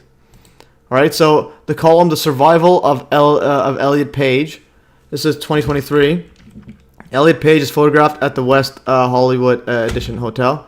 So one night he tried to knock himself out, took his knuckles to his face and pounded over and over until bruises formed. 4 days after, he sat in a lawn chair on the porch, ashamed, his face sore, and then he heard a voice. You don't have to feel this way. It was a small voice, barely discernible, but it kept echoing in his head, a way out. It was as if something in my brain turned around, recalls Page, now 36. The agonizing voice saying, no, you're not. No, you can't just switch and become very gentle and loving. Or maybe I'm trans. Why don't I explore that? Within weeks, he scheduled a Zoom consultation with a doctor to discuss top surgery. And I believe he had the same trainer as Kanye West or something. The procedure was scheduled for November. A month later, he announced to fans on Instagram who have known him since the release of Juno 13 years prior that his name was Elliot. All right. So what in the world's going on here? And this guy says, great article, real page turner. All right. Billionaire bear just taking it over. Elliot also has a CIA handler. Doesn't this threaten industrial complex, military? No more need for the bombs and missiles. Well, again, you never need bombs and missiles anyways, because there's no countries. Countries don't exist. Bombs and missiles are for control of people. You fund all the operations, all the money, all your brain power into developing useless weapons to kill people. And then it's like somewhere to work, and you don't even need cars. Okay, these guys got anti-gravity and free energy tech. So we are part of a constructed reality. All right. So the next one is I want to show. Speaking about this one here. So speaking of Satanism, mind control, and transgenderism. So we go. Mr. Beast is a very, very, very interesting character. All right. So again, dealing with in some sort of weird satanic world. So Mr. Beast, who's the largest YouTuber in the world, just to give you an example. So Mr. Beast, largest YouTuber in the world, 30 million Twitter followers, and let's see his YouTube. Where's his link to his YouTube? Unbelievable. It's like you just go YouTube, and his name is Mr. Beast. In other words, Mr. Satan, or Mr. Antichrist, or whatever you want to call him, Mr. Beast. To give you an example, he has let's see how many. So he has 308 million subscribers. It's like almost America. And then he averages, so let's say 5 hours ago, 22 million views. 3 weeks ago, 200 million views. Let's see his total view count. His total view count is, let's see, is 55 billion views with a B, okay? So Mr. Beast 666, you got his name. Oh, that's a good one. Gematria. You could use our calculator. Gematria, Mr. Beast. See what that says. Mr. Beast. Okay, 666 there. Oh no, 468. Interesting. Well, if you write internet, internet, no, not internet or computer. Computer 666. And then Pizzagate 666. This is when Pizzagate was 666. That was like next level. There are no countries anymore. They live 1988. Yep, he called it. It's 2025. We have a few months before it's no countries official. Anyways, so Mr. Beast 308. So he's absolutely massive, and his name is Mr. Beast, of course, because Satan runs the show apparently. So Mr. Beast, Mr. Satan, and the biggest YouTuber in the world, whom had showcased his friend Chris/Ava Tyson's transgender transition to millions of kids, is now distancing himself from Tyson's grooming of their own audience. So going back here. So So I wrote this one here. Let's see. This was last year, April 9th, 2023. And to no one's surprise, the collaborator and like best friend of Mr. Beast, of the world's biggest YouTube channel, Mr. Beast, became a transformer. So Oli London, actually this was a Twitter account. So Chris Tyson, a collaborator of YouTuber's YouTube's biggest channel, Mr. Beast, which has 143, now it's 308 million, and 24, now it's 55 billion, so he doubled up in a year, has gone from a straight masculine man to a transgender woman in a span of 2 months. So there's him before with his kid and after. So Chris is a father to a 2-year-old boy, and as a wife, he began undergoing hormone replacement therapy just 2 months ago. In a previous tweet to his 1 million followers, he told them, "I'm genuinely so glad so many people are learning what HRT is and how it can and how it has helped so many people." So now he's bragging about it. Well, now he's saying hormone replacement therapy, how great it is, and blah, blah, and he's transitioning to Ava. All right, so he's transitioning to Ava. Let's go back to, so Mr. Beast... And then Mr. Beast was going along with it and also still promoting him and saying, you guys have to get to the program. It's, blah, blah, blah. So in other words, but all of his audience are kids. He does a bunch of, just try to go viral every day. So there's his audience is mainly kids. So over the last few days, I've become aware of the serious allegations of Ava Tyson's behavior online. So apparently he's grooming people on Discord and so on. And I am disgusted and opposed to such unacceptable acts. During that time, I've been focusing on hiring an independent third party to conduct a thorough investigation to ensure I have all the facts. It's your best friend for years that you went along with his transition and promoted it to your kid audience. All right. That said, I've seen enough online and taken immediate action to remove Ava from the company, my channel, and any associated with Mr. Beast. I do not condone or support any of the inappropriate actions. I will allow the independent investigators necessary to conduct a comprehensive investigation and will take any further actions based on their findings. This was a few days ago, well, last week or so. 100 million views. Like, what is going on here? And then this guy here actually said some interesting stuff here. He has a bunch of samples from John Hudson. It's all the names. They're obvious part of the rules of Satanism when they got to announce what they're doing. Like Trump announcing it wasn't Christian, he let that out. I'm watching this now. It's pretty good, actually. It shows you the web, this little video. Here, this channel's pretty good. Anyways, going here. So here's some Hudson samples this guy sent. I want these, the fork with the bent out stuff like that. It's pretty crazy. So it's bent out like that. Very little bent, actual bend marks if you see them in real life. So this is epic stuff. The twisting is super cool. And there's a bending. Yeah, there's twisting, bending. Okay. There's a Trump post right there. Earlier Trump post. Okay. Hasn't he been found a pedo? Chris been fired? Yeah, he's been fired. Yeah, so he was a creep. Yeah, he was apparently grooming his Discord kids, and I don't know what else he's doing. Obviously, sick stuff. So yeah, he's definitely a pedo. And he also has weird tweets, like sexualizing kids and so on. Music via Harp. Okay, 1 minute. Music via Harp. That's life, but not as you know it. Let's see, it's a minute. Okay, yeah, DARPA developing, this is the one that he sent earlier. DARPA developing sleep replacing nasal spray opens the door to 20-hour work days. Let's go. Let's go, guys. Trump announced it wasn't Christian. No, I think there's some audio, it looked like it, but I think he just says, I'm Christian. I think he, so this is Antichrist 45. This channel is interesting. This one here, Trump says he's not Christian. If you've heard about this, but apparently he actually said, well, it's hard. It's up to you what he says. Let's see what he says. I think he's saying I'm a Christian, or I am. Let's see. This time, you won't have to do it anymore. 4 more years. You know what? It'll be fixed. It'll be fine.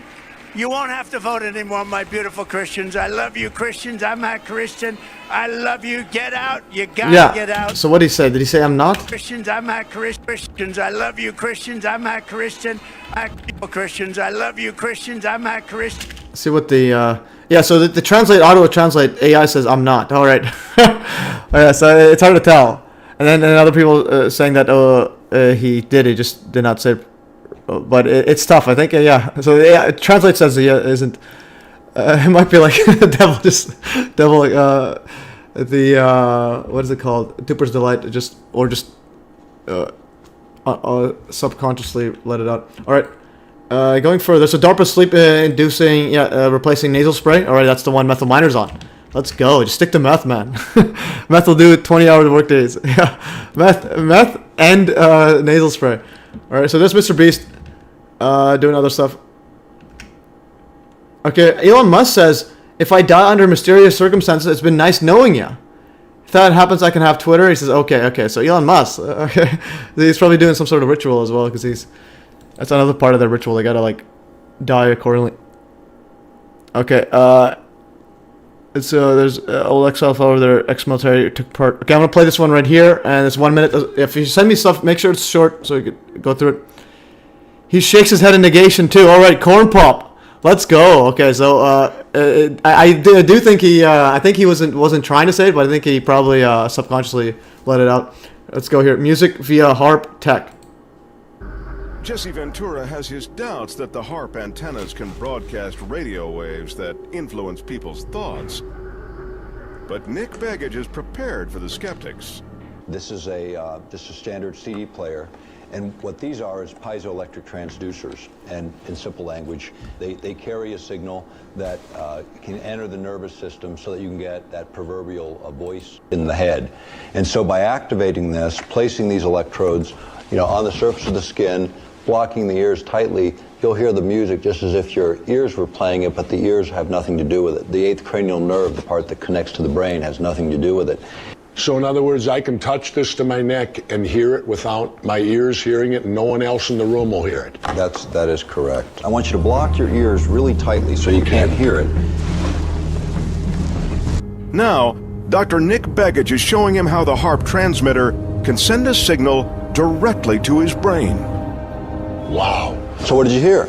Well, I heard music, but it's strange because I listened to try to figure out where the music was coming from, and it seemed like right here. Right. It sounded like I was hearing it almost through the top of my head or my forehead. Right. Holy, first-hand experience on that. Okay, yeah, thanks for this video. This is epic stuff. We will definitely share that later on. So that's great stuff. And there's the disappearing plane. I'll just keep that there as a comic relief. All right, so yeah, epic stuff. That's life. That's crazy. And then Methyl Miner says, how come you never see hippos hiding in trees? Interesting. I do not know what you mean. Maybe because they're giant? Let's see, hippos hiding. Okay, this other person says, okay, this hippo. Oh, there it is. I see you. Where's that? Go back to the hippo. Why is it loading? Oh my goodness. Okay, so there's hiding in the trees there. Let's see. Person saying hiding in trees. I wanted that other image. It was pretty funny. They can climb trees. Are these AI images or something? I want to get the other image. I need to see this one. This one's too funny. Oh, flicker. Okay, just open up. My goodness.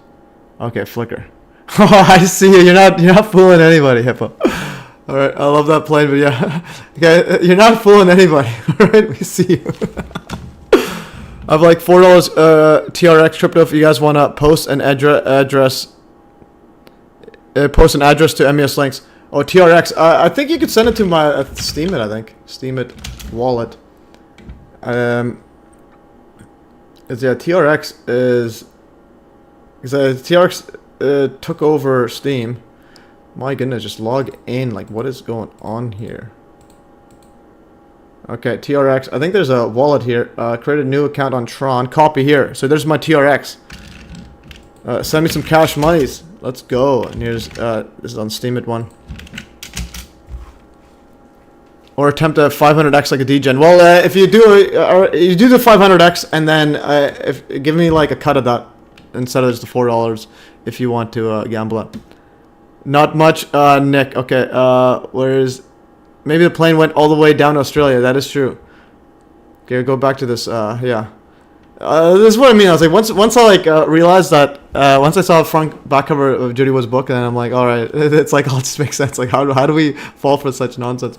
Okay, so there's the so Mr. Beast, his transgender buddy, and then distancing himself because he's a groomer and so on. All right, so now we're gonna get some more stuff. Okay, so now alleged target individual and many voices in his head. So this person on he was on Steemit earlier than I think in Hive. He gets he has -2 reputation, so he spams everyone. No one knows what he's talking about, but he says he's a targeted individual.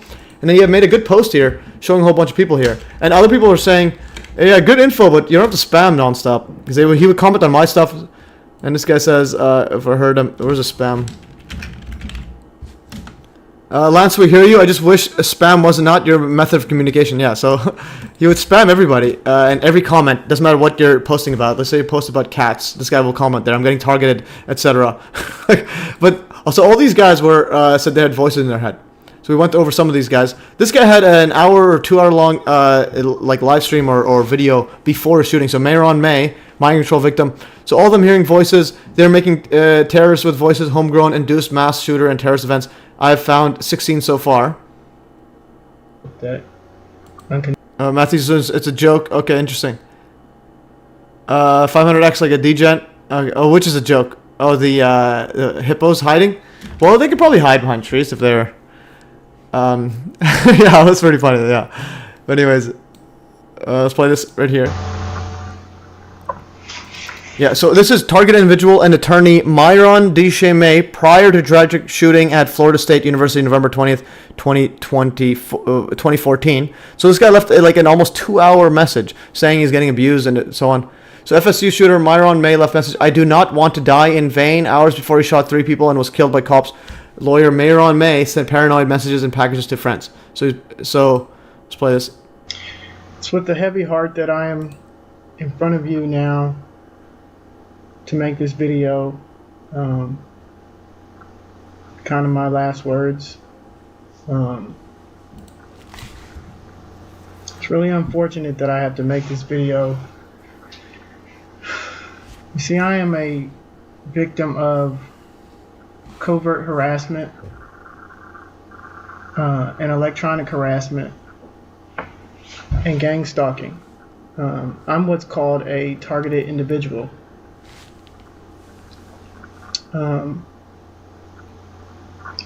There are thousands of targeted individuals in the United States of America, and we unfortunately are subjected to some pretty heinous treatment, which I'll detail in this video. You can find out more about what a targeted individual is simply by Googling or YouTubing the words targeted individual or gang stalking, and you'll see the videos and postings and articles and stuff like that about what a targeted individual is. Yeah. And I see some other stuff here. It says or something, or you've committed a crime, or they should keep an eye on you because you're crazy. Targeted individuals is that they another way that they coerce everyday citizens into participating in harassing targeted individuals is that they'll tell them lies like you're under investigation for something, or you've committed a crime, or they should keep an eye on you because you're crazy. And as you can see right now, I am totally not crazy. I'm completely sane, but they've employed these tactics against me as well to try to make me appear to be a crazy person. To the targeted individual who hasn't yet discovered that they're a targeted individual or doesn't know exactly what it means to be a targeted individual. Let's see if this guy also gets tagged here. Let's see here. Mind you, I've lived here a year and a half. I've slept in my apartment a year and a half, and I've never... Okay, okay, so let's play here.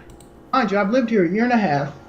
I've slept in my apartment a year and a half, and I've never heard any noises come out of this apartment, sex or otherwise. But on this particular night, well, I'd heard for those few months, I heard music and stuff like that, and loud talking and screaming. But on this particular night, as soon as I put the earplugs in, these loud sex sounds just started coming out of nowhere. So that kind of let me know, okay, this is part of this stupid harassment that I'm experiencing. And another noise campaign experience I had, this one is particularly bad and particularly devastating because it's actually from a family friend, and that was very hurtful. But I was staying at my friend Monica Johnson's home with her family, and I think I know why they participated in my stalking.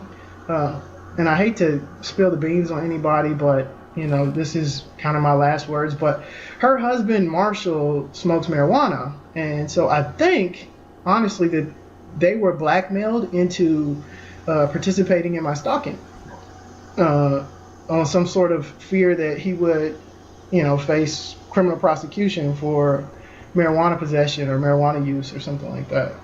But what happened while I was there is that, and this wasn't the first time I stayed in their home, by the way, so this is completely atypical. But while I was there, everyone was talking really, really loudly and screaming at all hours of the night. There were 3 TVs on in the house, and they were on full blast, just blaring. I was trying to sleep on the couch in the living room, and Monica and Marshall's bedroom is actually downstairs. They had their TV on in the bedroom, and it was just blaring on full blast.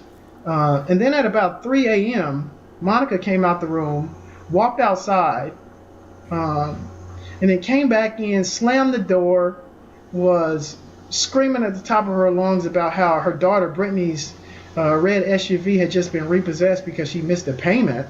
And it was so strange because I don't know how she could have heard from where she was at in the house any car come up and any tow truck come up to repossess the car, because I actually would have had it. Anyways, he keeps going on. I haven't seen the whole thing, but I wanted to show that part. It's pretty interesting.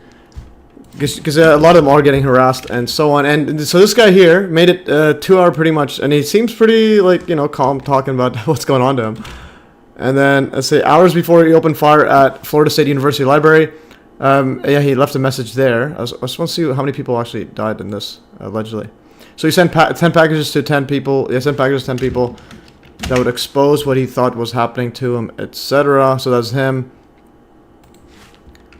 As the website devoted these claims, again, people target individuals. Notice how MSN quotes, puts in quotation mark target individuals, and so on. And this guy says, also, has anyone ever been encouraged by your handler to kill with the promise of freedom, and so on? He says that his family may have been in on a wiki. Lasagna in the oven, time for a gin and tonic. Epic, let's go. Electronic harassment. Electromagnetic torture, or psychotronic torture is a delusional belief. That's like, what do you mean? That malicious actors, often government agents or crime rings, make use of electromagnetic radiation such as microwave auditory effect, radar and surveillance techniques to transmit sounds and thoughts into people's heads, affect people's bodies and harass people. Individuals who claim to experience this call themselves targeted individuals, or TIs. Some claim they're a victim of gang stalking and have been created or joined support and advocacy groups. Multiple medical professionals have concluded these experiences are hallucinations, a result of delusional disorders, or these psychopaths, these fake medical professionals. It's the same guy that's saying wearing like 8 masks is better than 7 instead of 0. Alright, like, okay. So this is one of the cases where do not trust fake experts here. Like the actual, take the target individual's word for them. So a lot of these, and they have a lot of these. This is an interesting article. So a lot of these ones, they describe themselves undergoing electronic harassment, committed crimes, mass shootings, and so on. Okay, someone's hearing on my wife's closed door, but she's now I think CIA broadcasting. I don't know about that. Sometimes hear noises behind. All right, I think the CIA's got your wife. Yeah, I don't know what they're doing to her. It might not be. Well, she's a target individual, all right. But I don't know if it was microwave stack. This is pretty interesting. All right, I'm gonna have to the washroom soon. I'm gonna see here. All right, let's see. This is Myron May, my control right here. So this guy here, then he, I think he shot someone up. Okay, I want to go to the full article. What, did he kill someone? Oh, he left how many people injured? He shot 3 people and was killed by cops. So he got killed by cops, and he said those. So that guy was a lawyer, sent a pretty detailed, like, calm messages, and so on. Okay, so we have That was one guy. It seems very, very, very legit. I'm gonna post some stuff. Okay, there's this guy. So I actually have to go to the washroom. So in the meantime, what I'm gonna do is cure meter. This is a playlist, and I'll pick one that's pretty epic and then play it, and then go to the washroom. I think Osama maybe. I'll just play. Yeah, Osama's pretty good, or George Comedy Club. Okay, I'll play George. Actually, Osama. I'm gonna go washroom. Or actually, yeah, Osama. The FBI also, under the leadership of Louis Freeh, has been looking for Osama bin Laden for years and years and years and years and years and many years, and can't find him.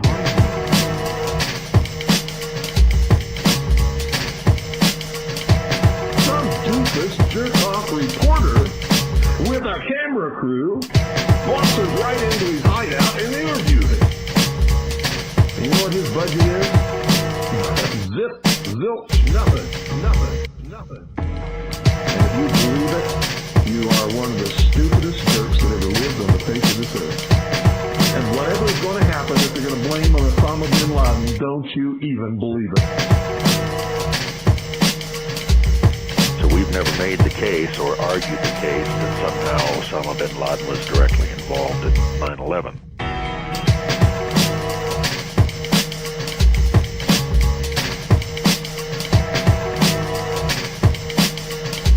They're not looking for him at all.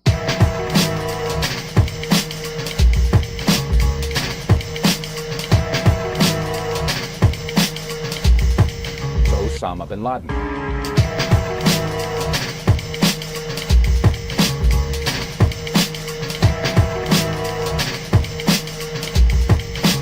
Of September 11th.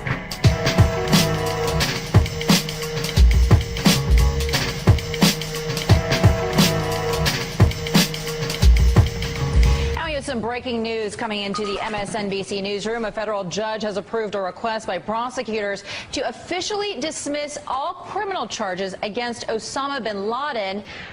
This is CNN breaking news.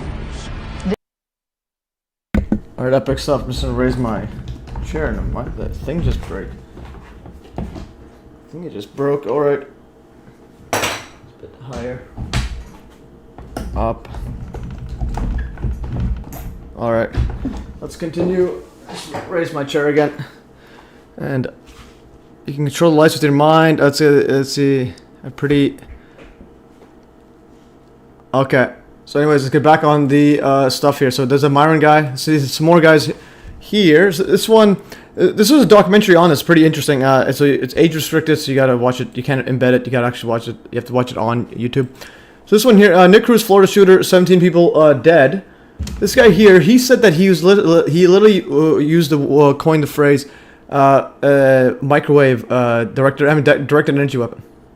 I think that was the guy. Let's play this one. This, of course, is the case of Daniel Drayton, who was arrested in North Hollywood for allegedly kidnapping, raping, and torturing a woman here after he's accused of murdering a woman in New York. And after this interview, it is clear his mental health will likely be a big part of his defense. Calling himself a good person who heard voices in his head, accused killer and confessed serial killer Daniel Drayton, seen here being taken into custody last week in North Hollywood, spoke from the Men's Central Jail in downtown Los Angeles with the New York Daily News, an interview in which he admitted to killing New York nurse Samantha Stewart. I really liked her, Drayton told the Daily News. I didn't want to kill her. They told me she had to die. They would be voices in his head that Drayton went into further detail about. I'm a passenger in my own body, he repeated over and over. It's mind control. They use direct energy weapons on me to control my mind.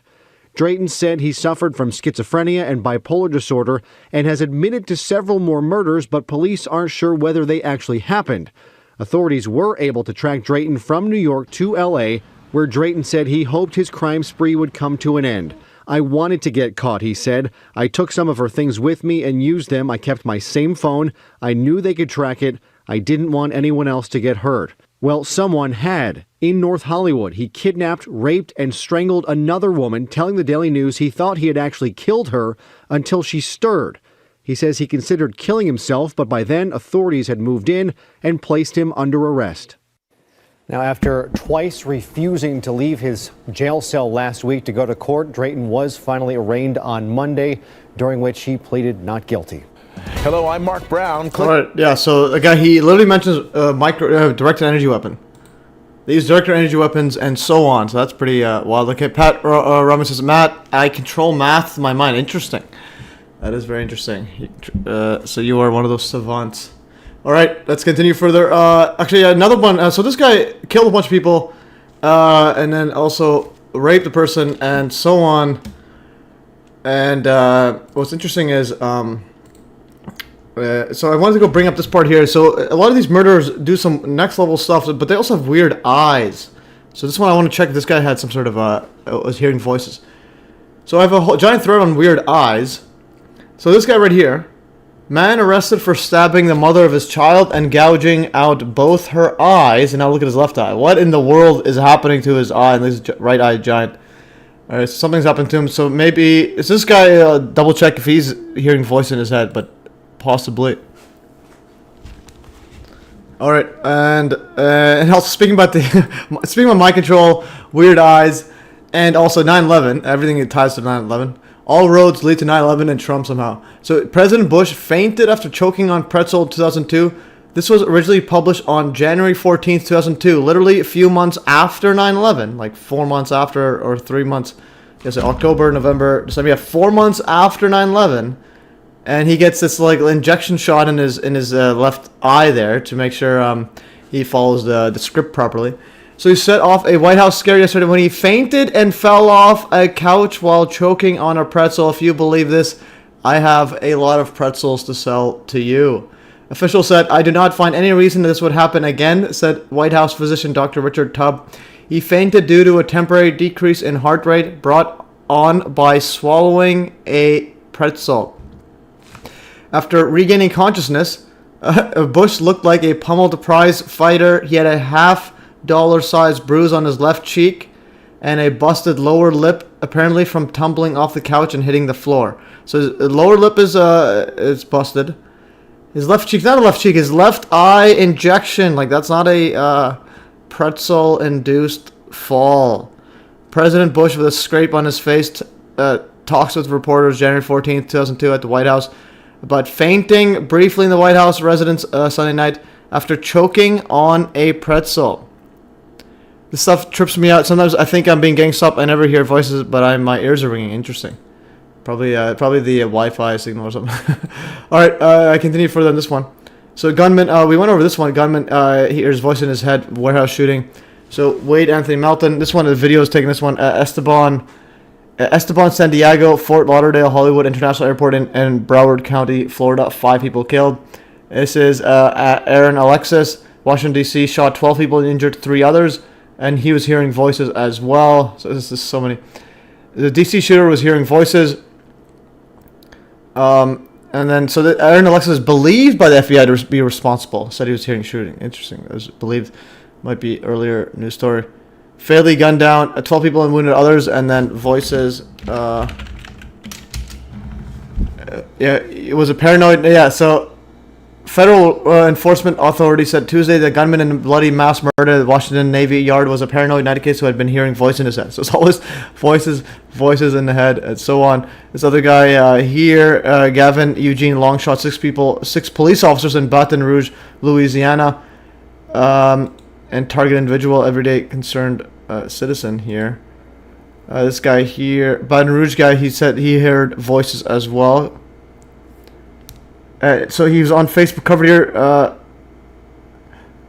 Okay, whistleblower. This is the whistleblower saying about the voice. Where's that? Baton Rouge target individuals. Educates Americans on non-consensual neural or Baton Rouge gunman and Baton Rouge. Baton. Oh, David Long. Gavin Long.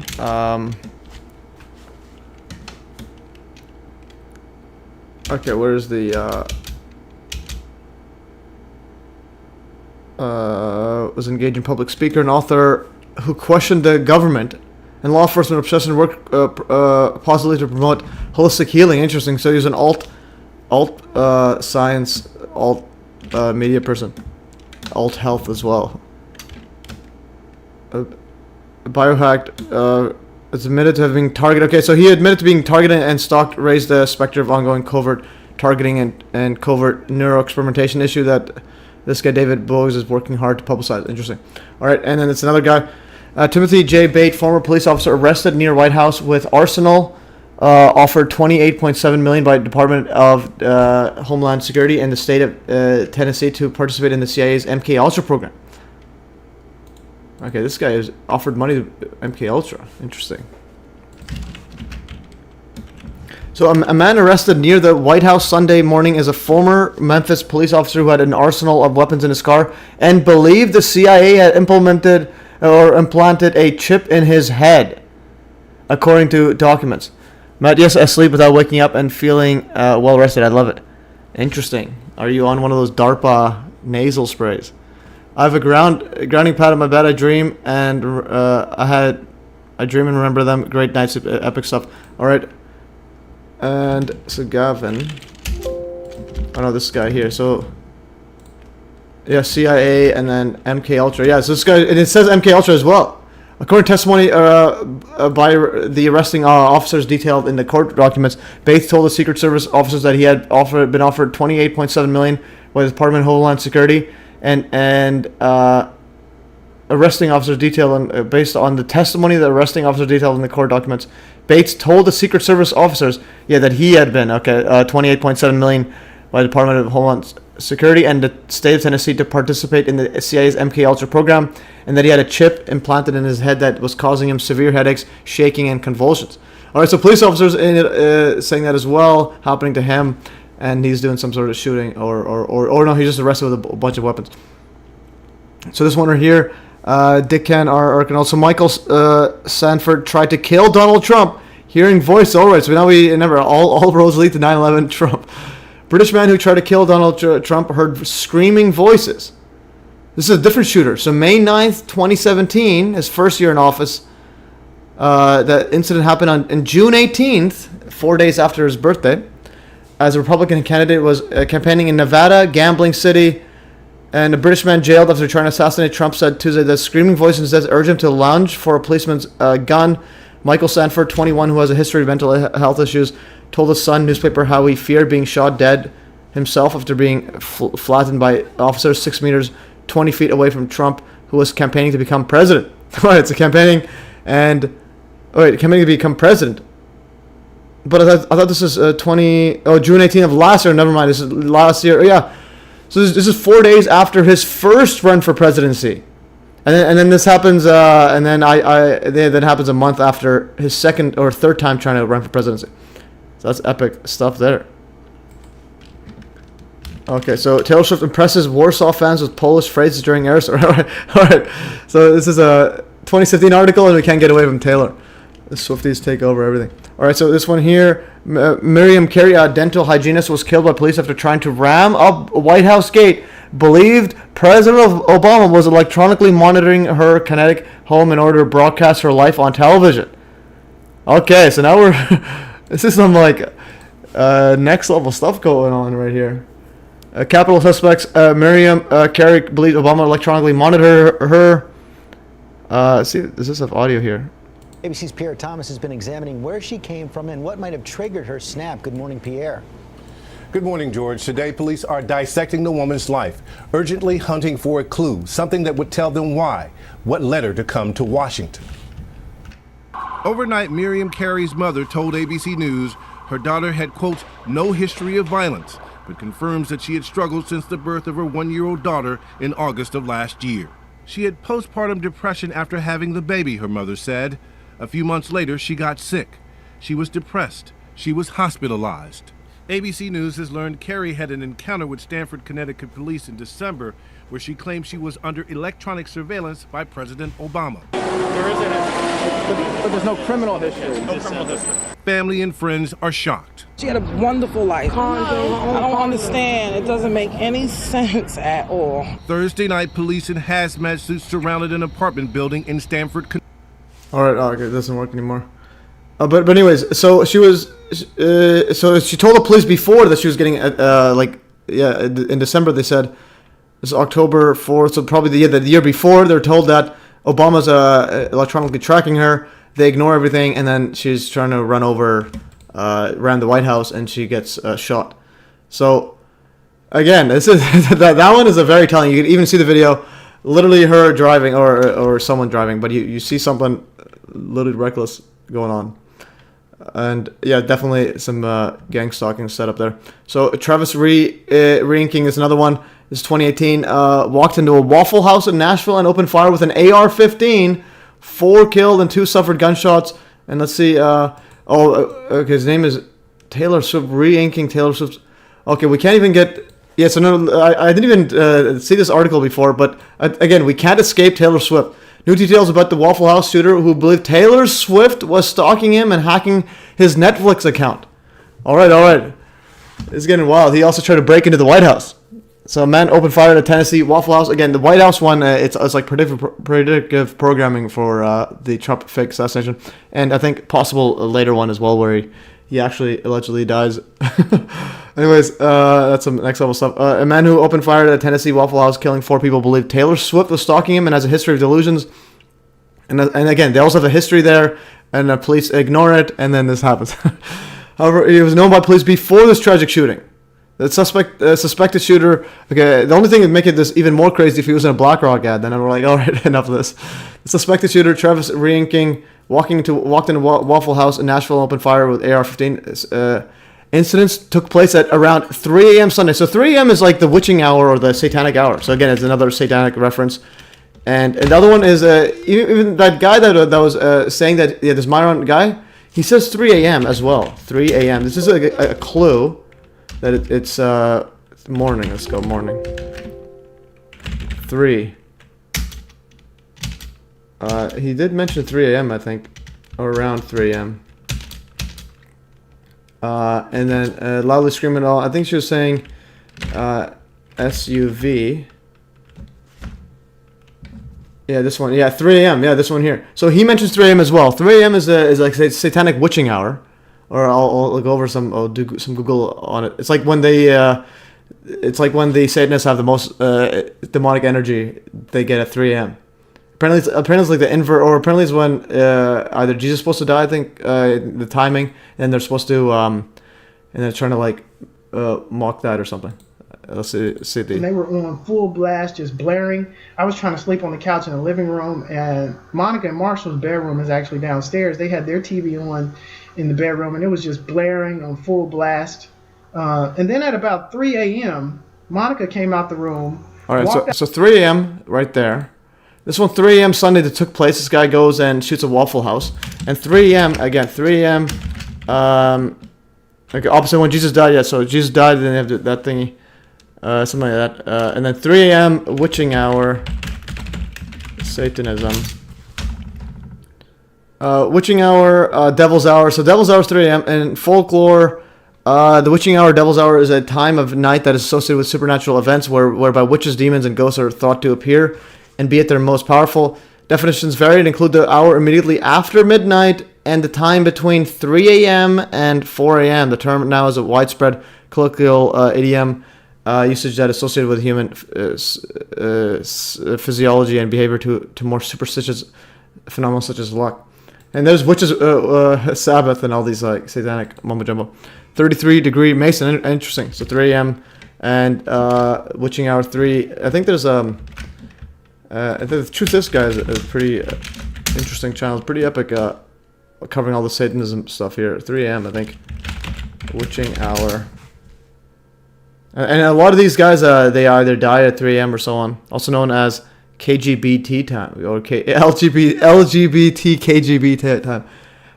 3 a.m. 3 a.m. It's gotta be something like that. But anyways, you can find that stuff there.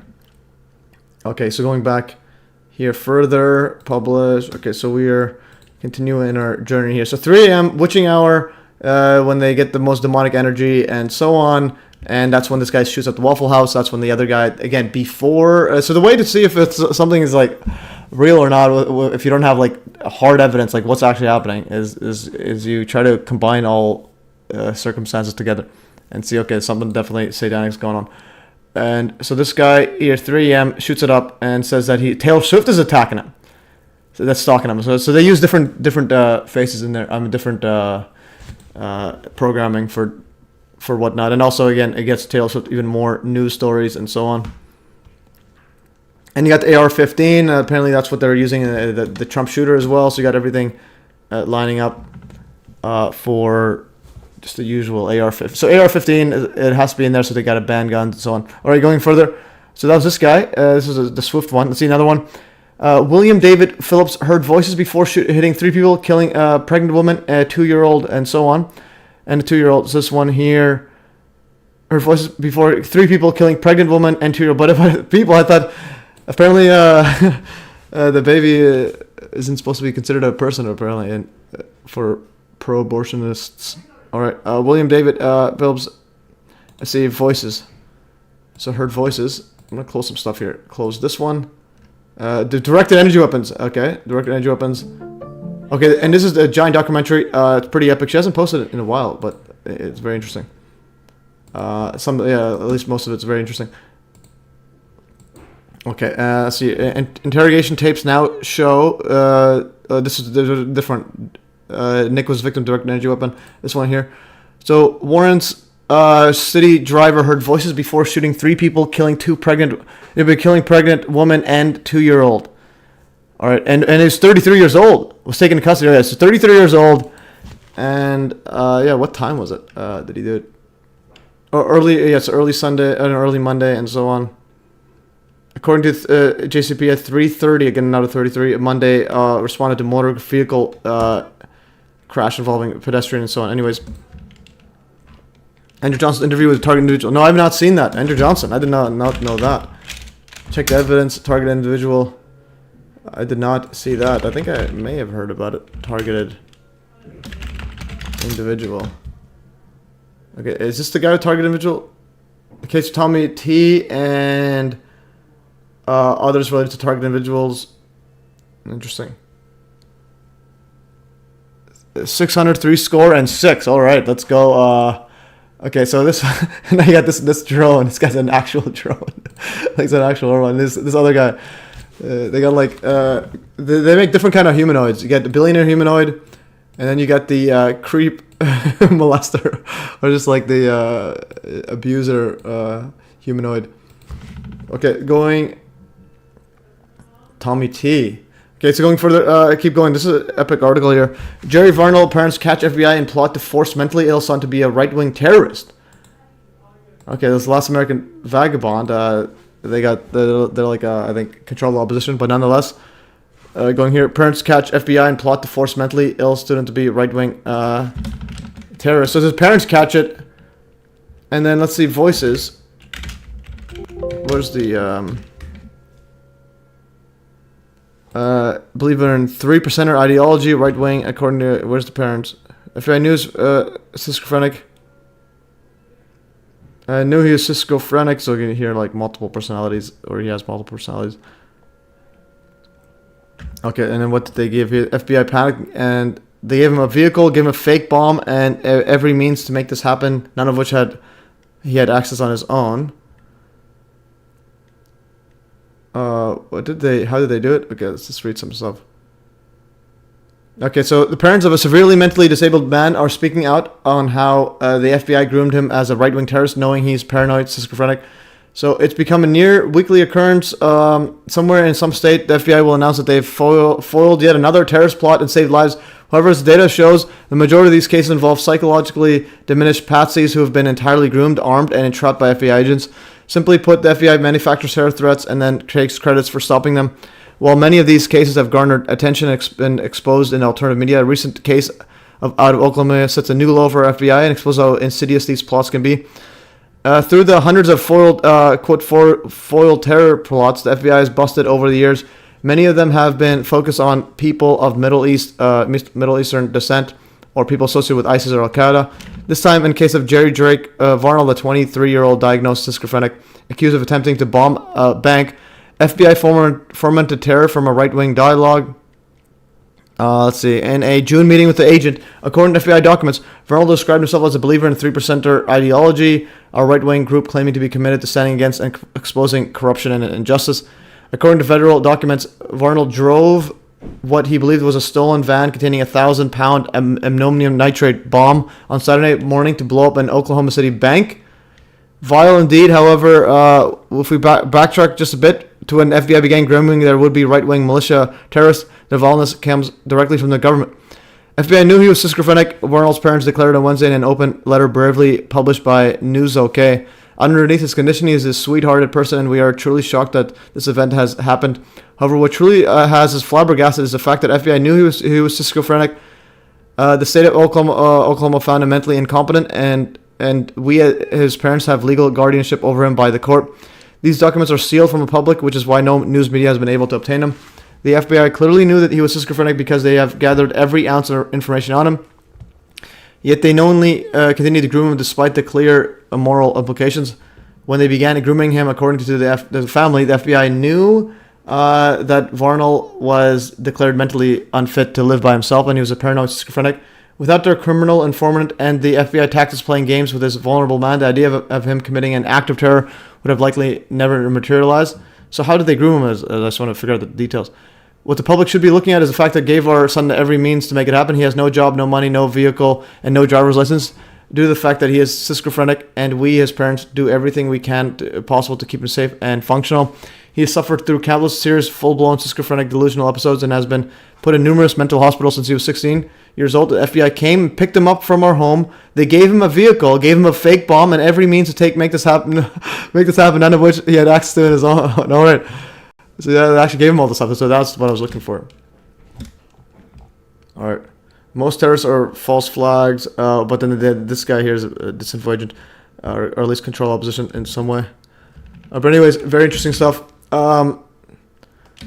Okay, so the other one. Micah Xavier Johnson reported hearing voices and the sounds of bombs exploding, killed 5 police officers in Dallas. Let's go here. Again, it's like...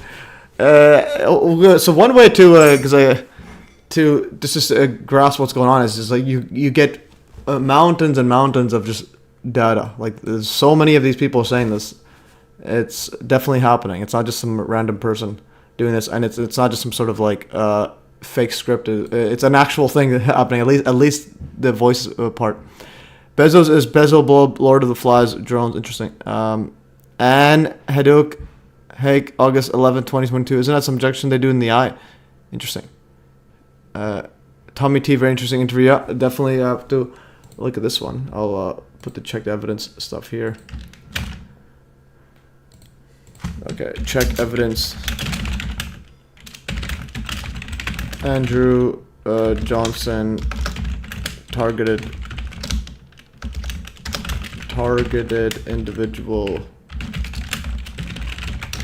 Yeah, this is very interesting stuff going on.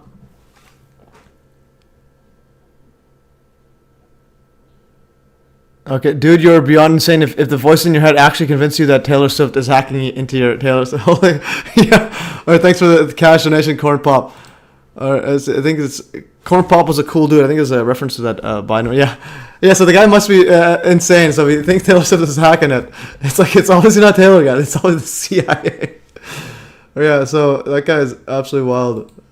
So that's what they do. They get these like. Disabled people, and the thing is, like, I actually have first-hand experience with these kind of people. Like my older brother, pretty much his caretaker. He's actually he has like like very strong autistic / schizophrenic. He has like multiple. he speaks in like third person sometimes. He says people in his head, and he sometimes goes in violent episodes where he kicks and throws things. And so definitely, and if that person was being targeted with voice in head, I definitely 100% could see some of the stuff similar to what this is, but like some sort of violent events. Like if they were to give him a gun, and had a voice in his head saying people are attacking him, he would shoot up like a whole bunch of stuff. Like that's definitely I'm telling my brother's like that. So I laid out first-hand experience. But again, if he ever shot someone up, someone gave him the gun. That's there's no way out of it, and because he doesn't quite understand what he's doing sometimes. They can emulate any voice and beam it right into your noggin. Yeah, epic stuff. All right, see this other one here. Connor Betts, actually this one here, reported hearing voices, sounds of bomb was exploding. This is Dallas cop. Dallas cop suffered PTSD-like symptoms after Afghanistan. So again, they use that kind of excuse. But again, you have similar stuff, someone who's mentally disturbed or injured or whatnot. And then let's see the voices. Okay, voices. Johnson reported hearing voices and the sounds of bombs exploding and was having nightmares featuring soldiers being blown in half. Yeah, that is true. If you ever see someone blown in half, you're gonna, and then you have these targeted weapons at you with that. It's next level. I tried to block those out, but it is kind of hard to forget, and so on. He has panic attacks and had one at Walmart. All right, going further. Connor Betts, 9 dead, 16 wounded, 2 victims were killed in crossfire by police. And this Dayton shooting, 2019 Dayton shooter. Suffer from psychosis. Heard dark, evil things. Ex-girlfriend says, I think we mentioned this one earlier. Splitting the atom. Splitting the atom. Interesting. Up and atom. Voices. A mass suspect of carrying out mass shooting had mental health issues, including hearing voices, says, according to his ex-girlfriend. Then dated while in high school, he regularly ingested caffeine pills, energy drinks, and told her he couldn't sleep because he was tormented by dark shadows at night. He also told her that since he was a young child, he suffered from psychosis and was concerned that he would be schizophrenic. All right, and he would continue. He would cry to me sometimes, saying how he's afraid of himself and afraid he's going to hurt someone day. It's haunting. And again, my brother is. Sometimes like that, he'll cry as well if let's say if he throws something or hits someone, and then afterwards he'll start crying saying he didn't do it. It was someone else, and so. But now if you have like someone worse who's actually being targeted as well, that's next level. So definitely something going on here. Also, the friends tried to dissuade her from hanging out. Beth saying she shoved he shoved one ex-girlfriend into a body of water and has assaulted another, and so on. And she suffered from anxiety. But she said that they connected over mental health issues, that she suffered from anxiety and depression and were part of a group known as the Emo Kids, and so on. Anyways, and so that was that guy. This other person, Emmanuel K. Sampson, Nashville church shooter, heard voices. 1 person dead, 7 others wounded. Let's see this one. Voices. It's always voice. Okay, the article's done. Okay, this is why you gotta archive and post on Hive. So this article right here. So the Hive blockchain, it's pretty much, I think, in my opinion, to store text, it's the most decentralized in the world, and so the most censorship-resistant platform in the world. So if you want your text there, the worst they can do is people downvote and you won't get earnings. Like this guy got downvoted by a lot by these big whales, so he didn't earn anything. But this post is there. So if you refresh, the worst someone could do is make it so that you have to press display. Anyways, and this is on the blockchain. So what I mean by blockchain, again, I have to drive. I might do a blockchain live stream because it's very, very, very, very important. So hive.blog. So you can go to a different website if you access the blockchain. Image not shown due to low ratings. Actually, click show it. Okay, you have to click show it. So depending on the website you use to access the blockchain, and so on, you could view it differently. So you can. What I mean is, it's on a blockchain, so it's not on any websites. You can go easternc.com, different website that accesses the Hive blockchain. Okay, this one's good. This one just says rating is low, but does not censor. It's not like hide the previews and so on. It just shows everything. So that's great stuff. All right, so that is that. And then Nashville church shooter says he heard voices, had visions before carrying out attack. Confessed opening fire. Nashville area church allegedly told police he had voices in his head. Again, they always tell police. It's like they do nothing about it. Suspect in the Burnett Chapel Church of Christ shooting, December 14th. 24 allegedly made some comments about visions and voices and so on. All right, so that's that stuff. And let's see what else we have. I have some more epic stuff here. Okay, that was this documentary. That's pretty wild. Has some other info on the Oklahoma City bombing as well. This is Kenneth the Frequency one. Let's see what else we had here. Okay, Voice of Skull. Let's try to power through. Let's see how much time we have. Okay, there's the comments. Let's see how many people we have. I think we peaked at, how many people we peaked at? 51. Or 50, yeah, 51 people. 52 people we peaked. Epic stuff. Okay, that's pretty good. And now we have 41 people. Let's see. Okay, so let's go power back into this and see if we can power it. And how many hours we want? 2 hours, 28 minutes. Let's see if we can do 30 minutes. But it's a lot of info packed in it. I just don't want to go too long, but we'll see. Maybe if it keeps going, we could do another hour. Okay, voice in his head. Thread, we went over that. Do in voices in head. Yeah, do voices. Killer call police, asking about victims. Do voice documentary. Do voices before shooting, which is this one. Oh, this is Myron May. So this guy here. Again, the 3 a.m. is key. Let's say before shooting. Plus 3 a.m. Timing. Which is hour. Important info. I like to watch epic stuff. Thanks, Mary Mello 87. Witching hour. Yeah. Whenever something happens 3 a.m., you know there's something wild was like being planned. And speaking about the satanic mumbo jumbo, is there another recent video by Truth Is? He just posted a video here, and I have it scheduled on my thing here. This one. So if you see my earlier video on the Trump in the world that are on the Trump Jack Parsons Moonchild setup, so that Jack Parsons. So if you've seen my here, I'll go to Telegram, Jack Parsons. So Jack Parsons, who's a NASA pioneer, has his name Jack Parsons, who has his a crater on the moon named after him, and he tried to make the Moonchild on Trump's birth year, and then this Aleister Crowley wrote a letter to him and Scientology founder Ron Hubbard. So this letter right here. It was on Trump's birthday, June 14, 1946, on a blood moon. Aleister Crowley letter, June 14th, asking about the Moonchild. Asking about basically talking about Jack Parsons and Ron Hubbard making a Moonchild through Aleister Crowley type sex magic. Can't make this stuff up. I want to go in one of the most bizarre incidents. All right, where's the June 14th? Where in the world do I have this? Like, why do I had a full video on it. Where's the video? Just show the thingy. Okay, this is earlier. No, this is after. I gotta find this one. This is important. One of the most bizarre on this video. Okay, so then there's a screenshot here. Here's a screenshot. Here's the letter. It says the Moonchild based on his book.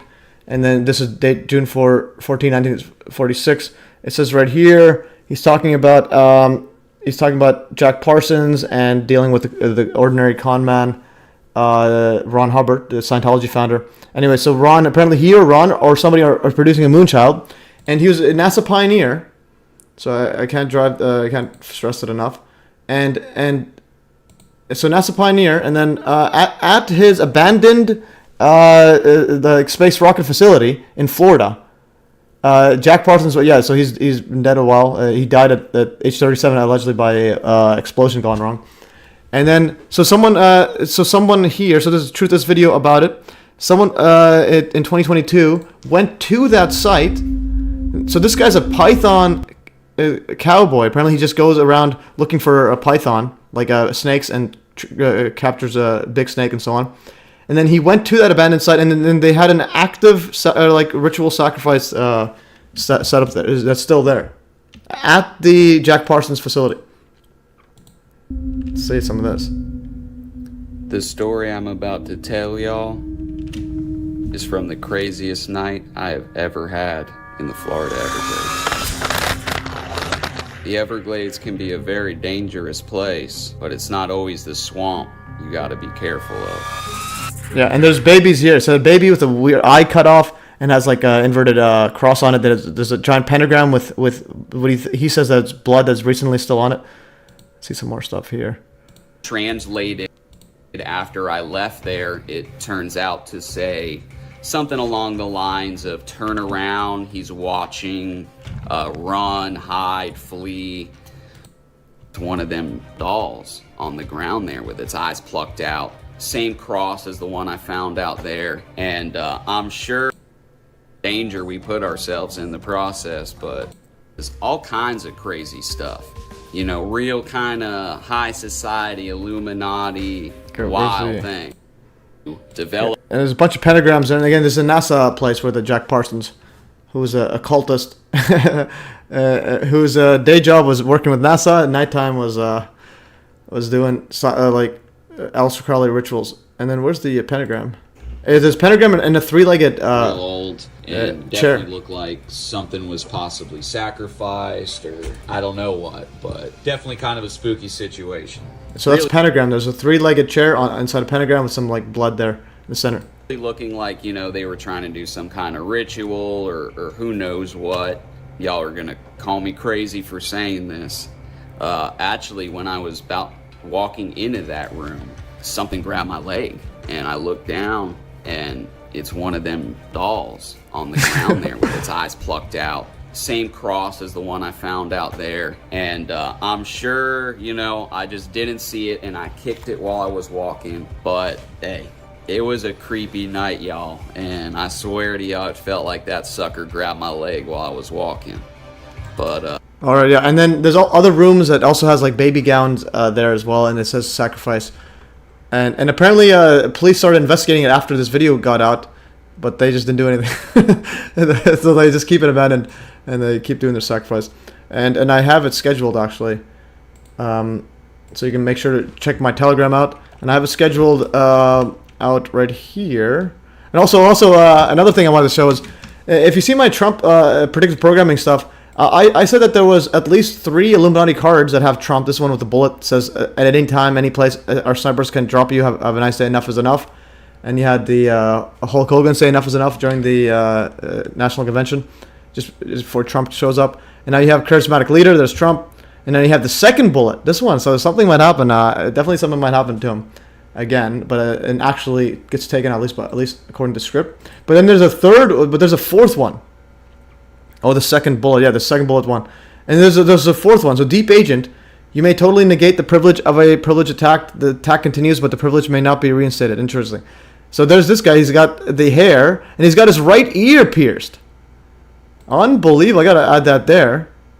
So he has the same hair, orange hair, same hand sign as Trump always does. Has a fourth card is about him. Literally has the same hair and hand sign. And pierced ear. And pierced ear. My goodness, I didn't even realize that. Because remember, he allegedly is supposed to have a pierced ear from the alleged bullet. But again, his ear's fine. I'm on a tangent right now, but this is all in so, but his but Trump didn't need stitches. So he has a giant band-aid, but there's literally nothing on his ear. What's going on here? What's absolutely going on? Here's ballistic test. What should have happened to his ear? That's wild. What'd they say? Don't get. Let's go here.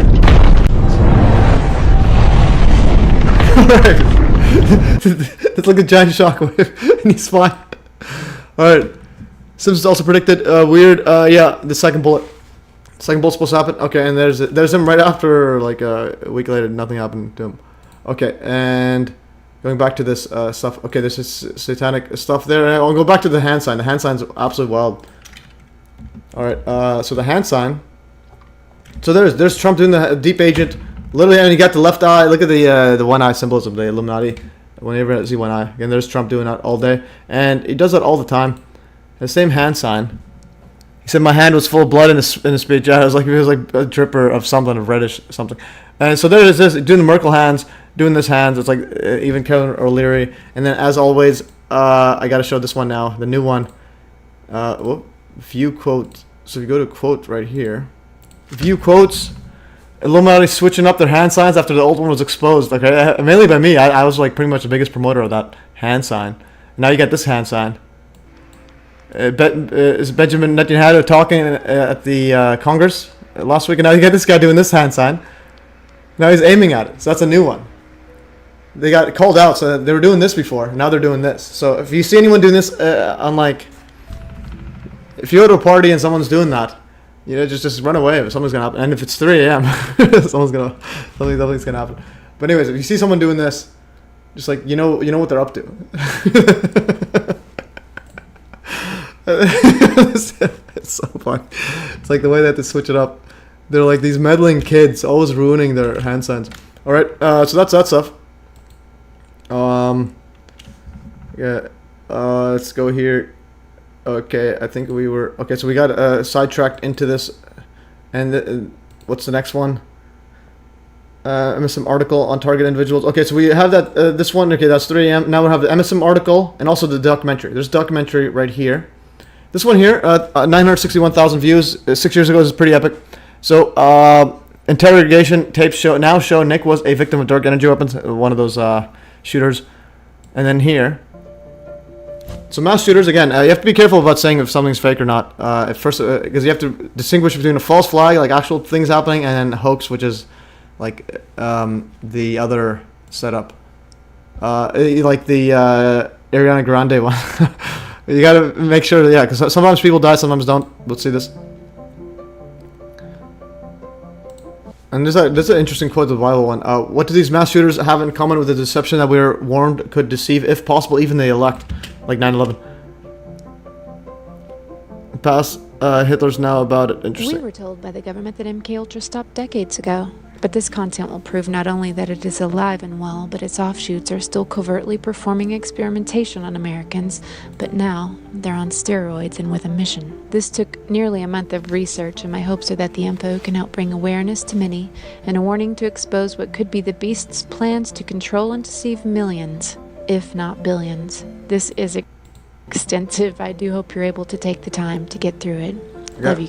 So make sure to watch. I just want to go over some of these shooters right here. And it's so she says that she knows someone at the Vegas shooting that got shot in the face. So that's she said that initially. Let's see what she mentioned here.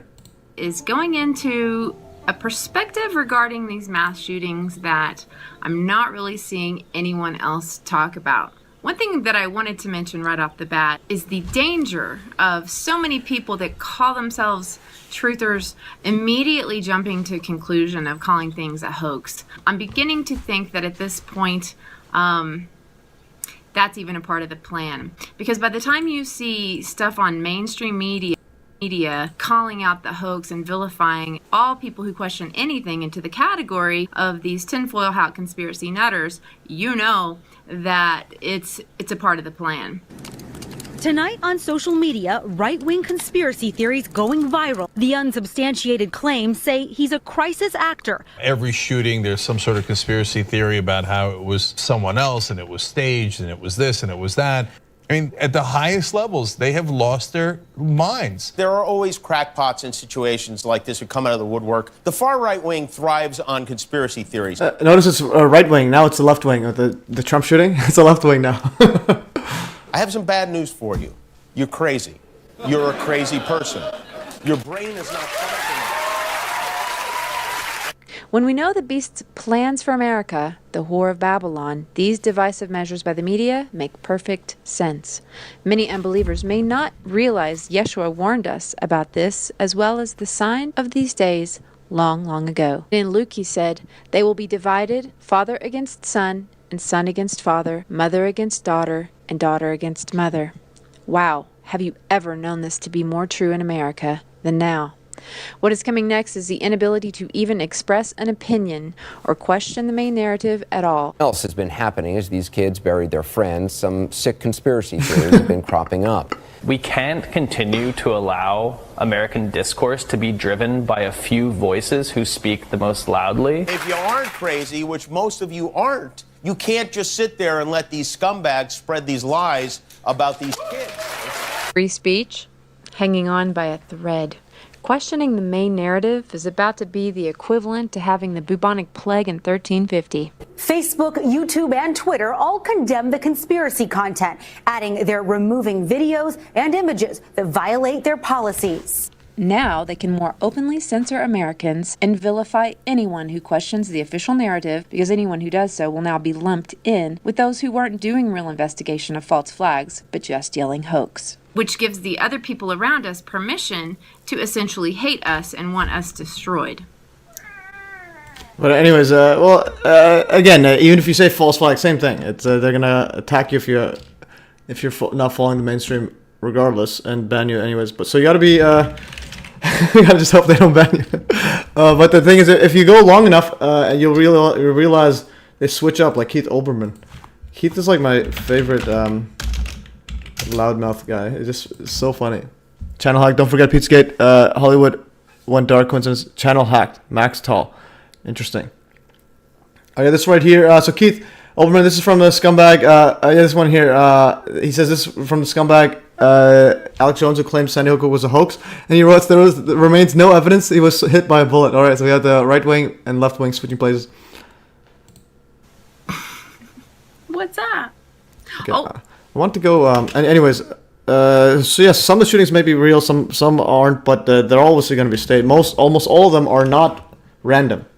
There's something was obviously either patsy or something happened. Barack Obama started the Vision Complete Destruction, repealing Smith-Mundt Act. Well, I think that the start of the destruction was for energy suppression before America was created.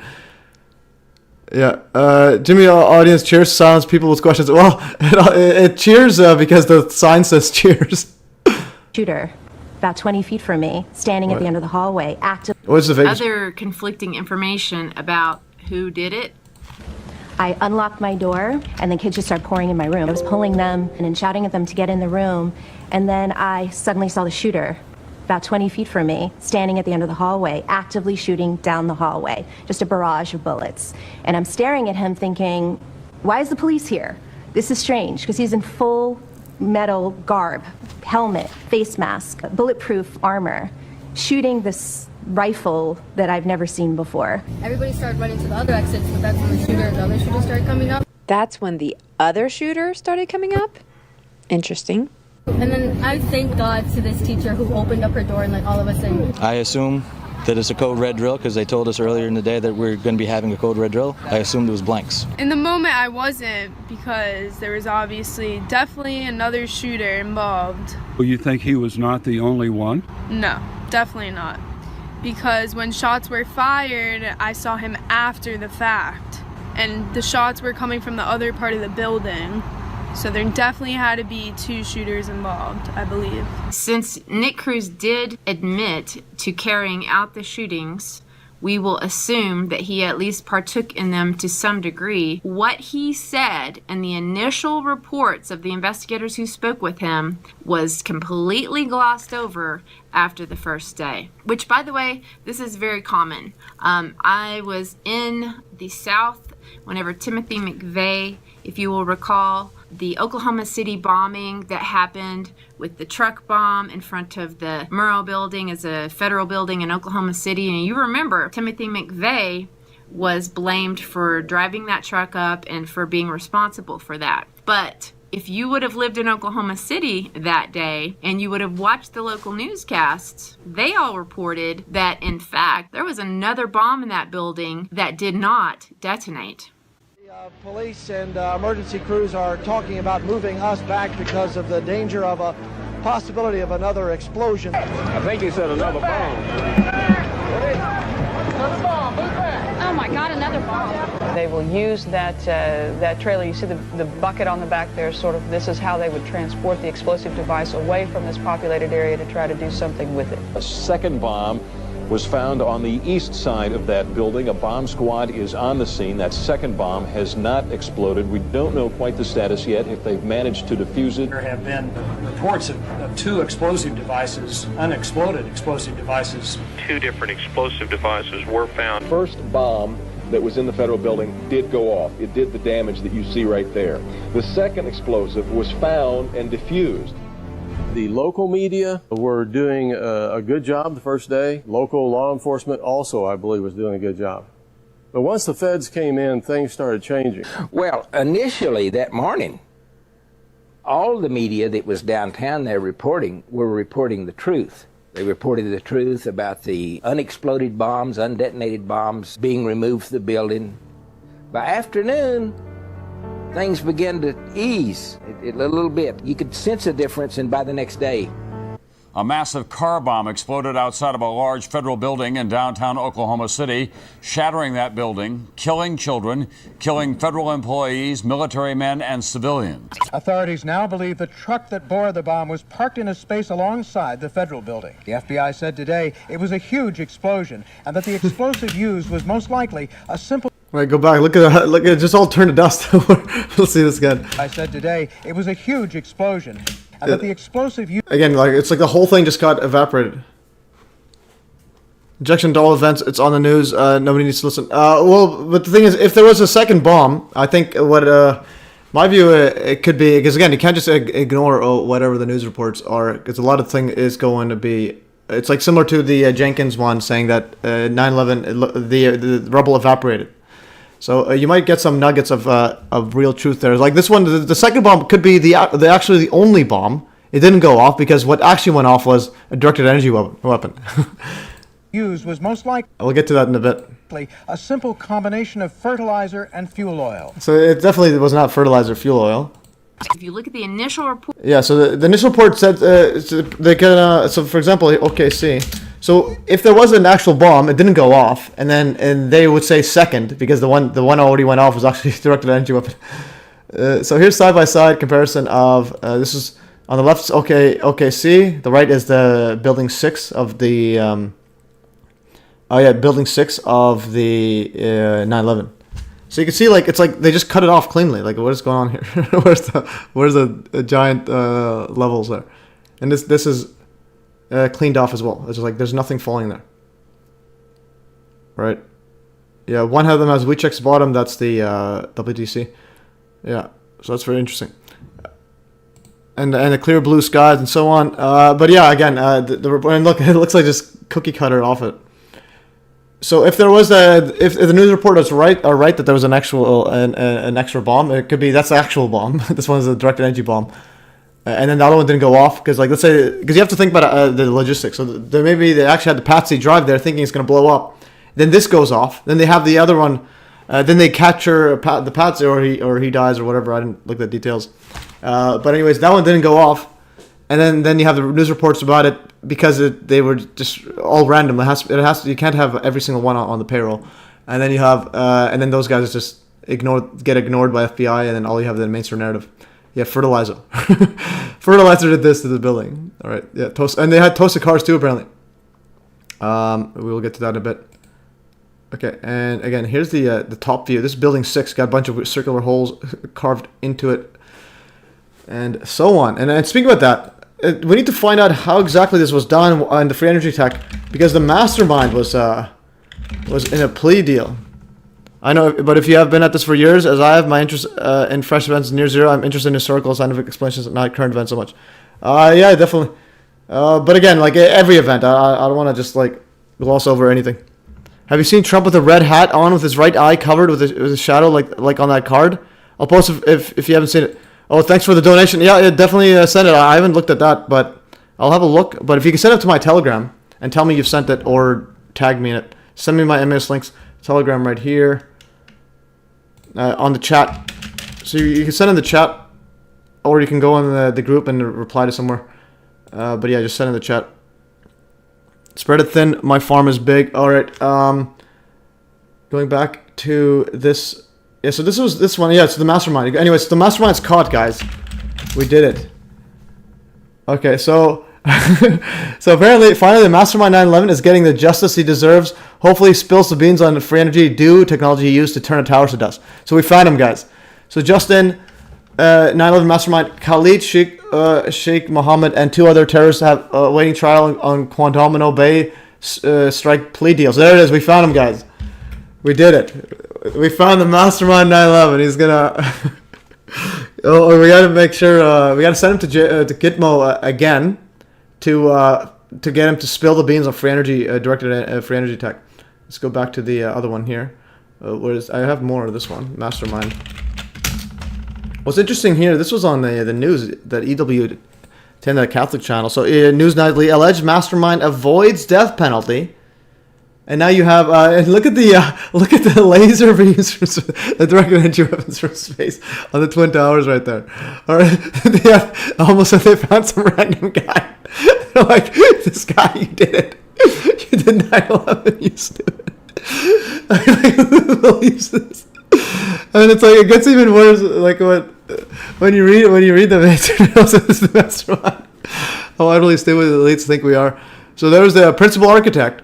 So Muhammad was arrested March 1st, 2003, in Rawalpindi, Pakistan, by Pakistani security officials working with the CIA, then transported to Guantanamo Bay, interrogated using methods including waterboarding during U.S. hearings at the Guantanamo Bay in March 2079. 6 years later in the hearing, Mohammed again confessed his responsibility for the attacks, that he was responsible for the 9/11 operation from A to Z.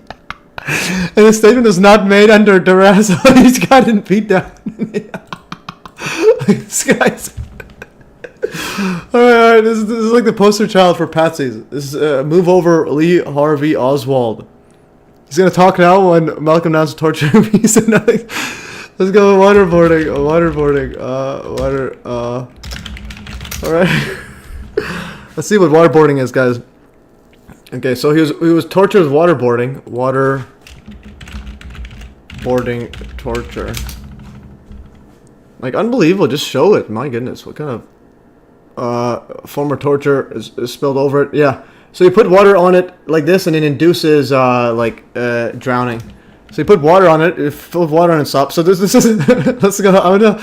I need to like juxtapose both these together. Okay. So this guy right here. Okay. Anyways, this was being done to him.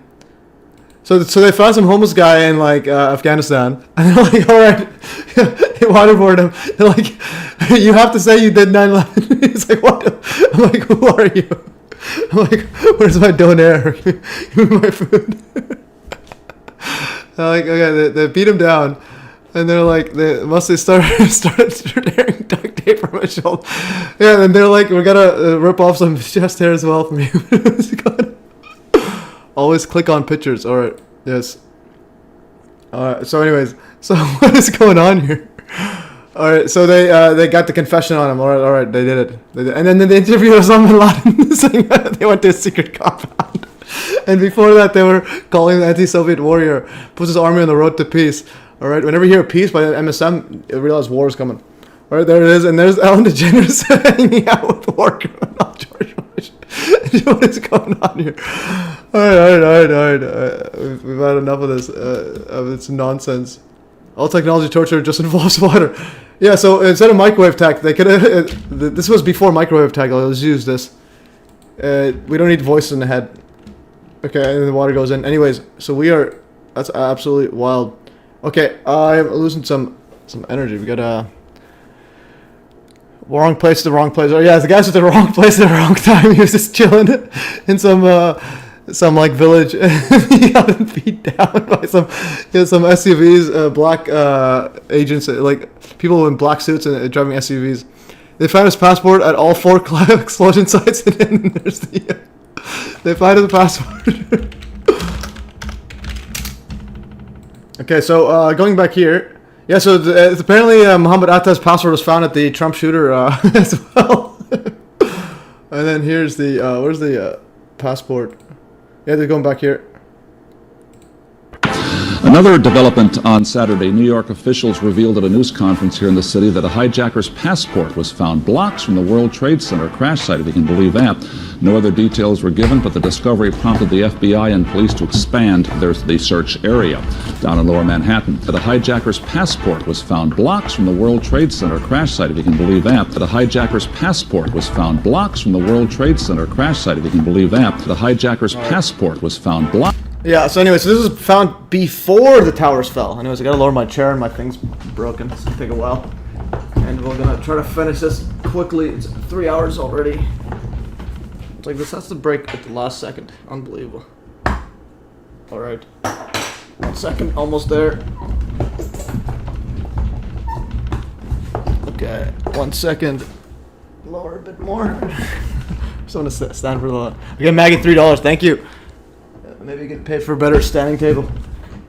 Alright. Alright, thanks, Maggie.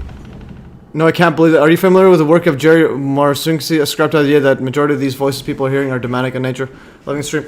It could be, but the thing is, this is real. Like, this tech is real, and then even if it's real, like, they use technology that is still, again, influenced by some demonic entities. I love the password of the Trump rally joke. I'm definitely making some memes. Yeah, they found a password. Yeah, and I heard at the end of this one, they say that when people pray at the end, the voices go away, or like they don't like that. Yeah, this one's an interesting one. Okay, going back here, I'm going to play some more stuff here. This Trower guy is interesting. I think it's a bit overstating stuff. I could do it to you. At GE. Instead of going through the middle ear, both cochlea. Referred to as microwave. As Fry's work in this field gave rise to the so-called Fry effect, which is now more commonly referred to as microwave hearing. In ordinary sound perception, sound that goes into the ear canal gets amplified by the small bones in the middle ear and then gets to the inner ear where the cochlea resides, and in the cochlea is converted to electrical impulse. But in the case of a microwave auditory effect, is the source is electromagnetic. So if you expose the biological tissue to a pulse of microwave energy, the tissue expands and induces a vibration. Instead of going through the middle ear, the microwave-induced vibration gets propagated to the inner ear directly.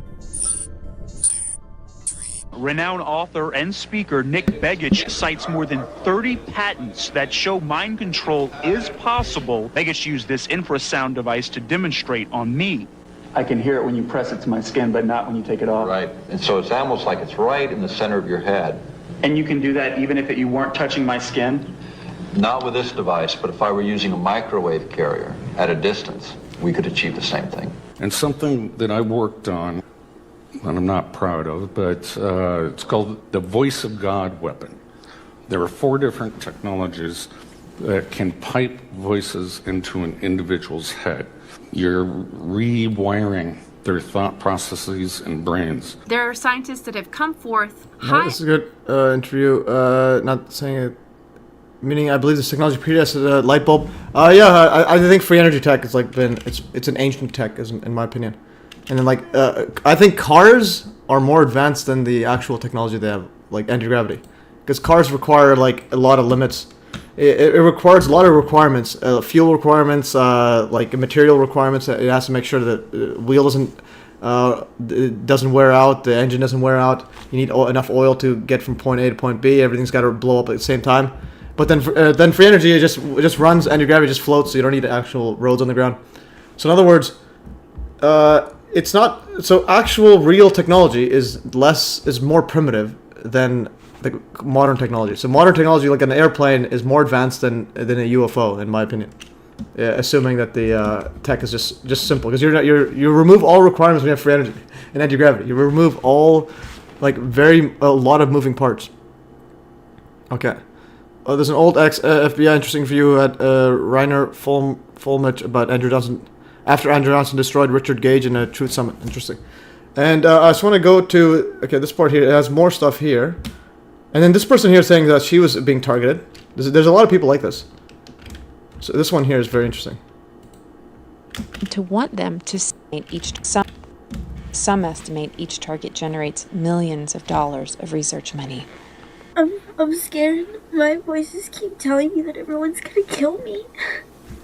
They keep saying how my mom's gonna kill me. They keep saying how everyone is gonna kill me. Everyone's gonna kill me. Everyone's gonna kill me. I don't feel safe.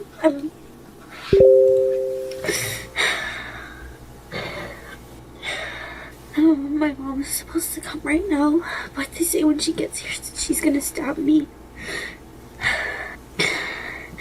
She's not gonna stab me. Shut up. You're not right. I don't know what to do. I don't know if I should go to the park, get out of the house, because they said I'm not safe here. I don't want to do this anymore, man. It's horrible.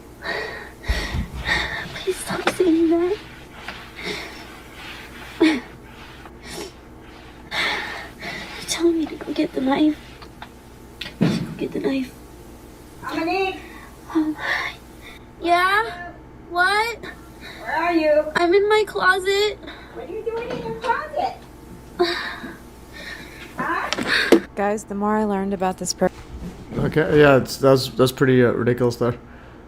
And let's see some other stuff. And it shows this guy here saying he's David of being tortured. He also released a 3-part YouTube video series stating similar info and telling his family members and friends goodbye. And the biggest reason why I'm doing this is that for me, I'm already here. I'm already a targeted individual. I've already been subjected to torture. But if this program can stop, then maybe, just maybe, other people won't have to be tortured psychologically and physically and financially and emotionally. Maybe. Although brandishing a gun and shooting it a few times, he didn't actually kill anyone in the event at his alma mater's library, FSU, before being shot himself about 30 times. But his case brought up a detail that I wonder if every TI who acts out these shootings hears as well from these voices that taunt them. He was told by his voices if he would act out this shooting as per their demands, he would effectively be removed from the torturous program. Here's the Facebook post of his on a targeted individual page asking if anyone else had been promised freedom with the killing.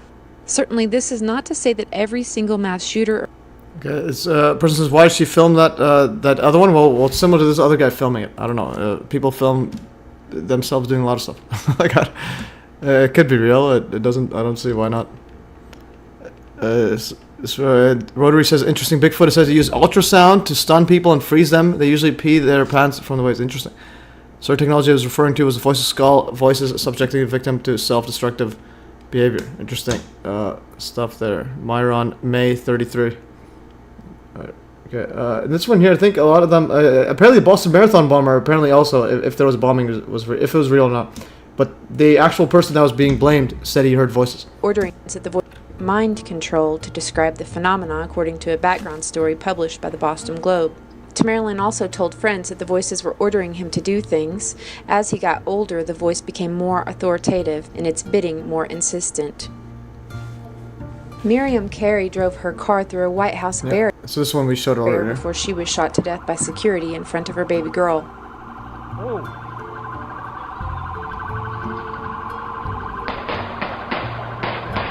Miriam Lee openly stated several times in her case it was Obama's voice in her head making demands of her, thus her trip to the White House.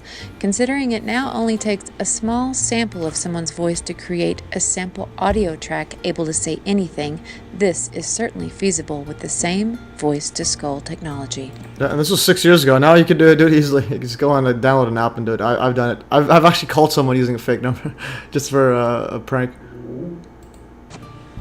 Sister of Scott Olstrom said, okay, posted a Trump pic in your Telegram. Fun fact, Parsons' birth given first name was Marvel. Wonder why he changed it. Interesting. Marvel. Okay, and Epic's up. Thanks for another donation. Just taking over the game, guys. See the MES links chat. Okay, so we got some posts right here. One eye darkness. Okay, he has this is Donald Trump, one eye darkened. Interesting. And you got the one eye symbolism. That's on the left eye darkened, and let's see, I think this is the two men who are like indestructible. Yeah, I remember that one. That was the Richard Hall one. Okay, I just want to go back to this one was the Illuminati.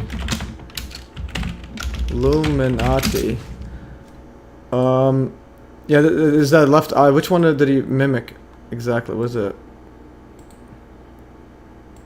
Did I spell it out? Switching up their hand signs. I think I spelled it wrong. Trump cards. Okay, yeah, this one has at least 3. This is right eye covered, and this is that one. Yeah, this one, he has his right eye covered, and then the other one has the left eye covered. Pretty interesting. And then this one here, one eye darkness, epic. Yeah, I think this one is definitely not doing it on purpose. Like, you're putting it there, the shadowing, and you're standing there just for what the one eye symbolism. Why do voices only happen to AR-15? Yeah, that is true. The AR-15 has a built-in tech.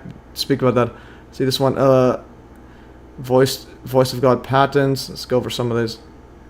Actually, on this one actually. Play some of it, and I gotta head. Let's see this one. Okay, I don't know why it doesn't play the full thing. So I'll play some of it.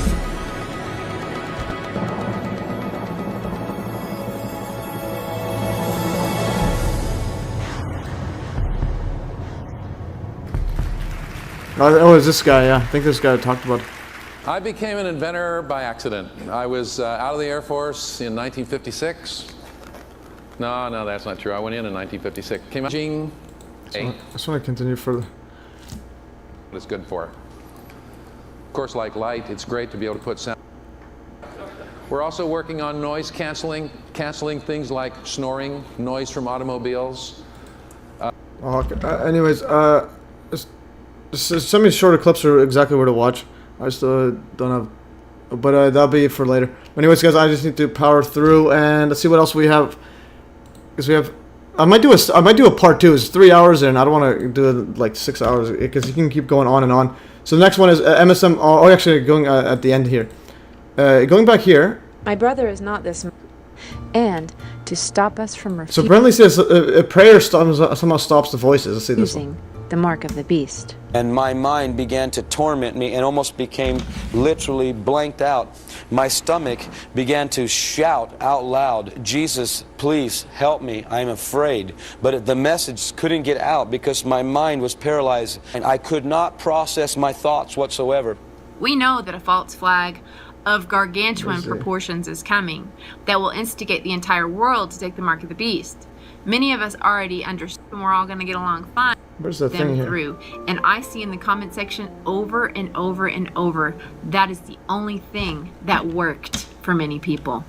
Many people. Let's see this. Intimate world and prayer to again and again was that I'm studying all not many TIs are not legitimate, but those who seem to be authentic. These targeted individuals. One thing that I saw again and again was that people turn to prayer. People turn to prayer to reach out and to build a more intimate relationship with God to get them through. And I see in the comment section over and over and over that is the only thing that worked for many people. And I protect myself from it with the full armor of God. Hit your knees and pray like you've never prayed before. It worked for me. All right. Yeah, people say that, but that's Richie from Boston. I think he's got some sort of control opposition set up there. Oh, Jackson, R.I.P. Holmes, great subject, thanks. And interesting videos, great videos you made. Calling me, Judy Wood, and others heroes. Pretty epic. Okay, but then the reason I played that part is the recent Truth Is video was absolutely remarkable, like just mind-boggling what's going on here. So there's something, this one here. So this police officer in America. So this police officer went to this black lady calls the police saying she thinks she's being stalked on her house. So they come in, and then she just suddenly thinks that this guy's like gonna kill her, like the police. And then he tells her to go get the boiling water, and then she says, "I rebuke you in the name of Jesus." He's like, "Don't do that." And he says, "Put the water down." And she puts it down, and then he shoots her and kills her. Let's see the full. But anyways, play this. To hurt her, and then she repeated, "Please God," several times, just so Grayson could go and do exactly that. Throughout the entire encounter, Sonia repeatedly asked God for protection, as she clearly felt something off about these officers. I know some people get worried when they're around police officers. I myself get nervous around them too. But Sonia seemed abnormally worried and kept on calling on God. Then when she told the officer that she rebuked them in the name of Jesus, the way the officer acted, it was almost like it set him off. Watching the footage, you can clearly see that's when he flips out. Many people don't believe in demonic energy, but it's clear to me that this man was being controlled by something demonic. The way he reacted to her saying, "I rebuke you in the name of Jesus," it was like those words hurt him. That man was carrying something evil inside of him. I believe when Sonia saw this officer, she knew something evil was in him. This is why she called for God and also rebuked them in the name of Jesus. Looking into the officer, I noticed that he had been a part of 6 different police agencies. He was also discharged from the military for inappropriate behavior. Somehow, he then ended up on the police force. What's not surprising at all is that this officer also had skulls tattooed on his arm. Yeah, I want to get to the video, but he cuts out the shooting part. Let's see this one here.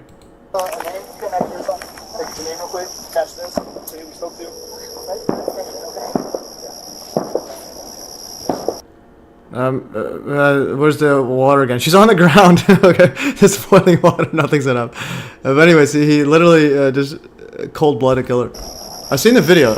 I've seen the footage. It was literally just straight up murder. Yeah, assuming it's real, just murder.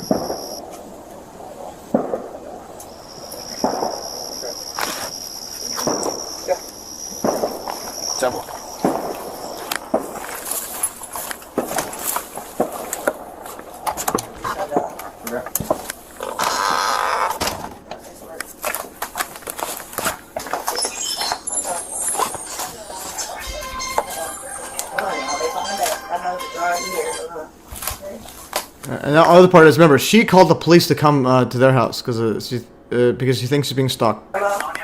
And then he tells her to go get the turn off the boiling water. I got the sheriff department here, but I was calling for help from y'all. Okay, are you there with me? They're here in my house right now. Okay, I'll let you go. Do you talk to them? No, hold on, wait a second, sir. You can hang up, God, okay. For what? You're there with the deputy, correct? No, hold on, okay? You can hang up. Hold on for what? Just 1 second, okay?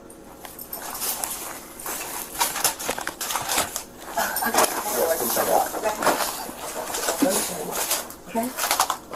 What's up? I got some paperwork. Can you grab that Bible, please? Yeah. Hey, I just need your name so we can get out of here. Was there any damage previous to your car?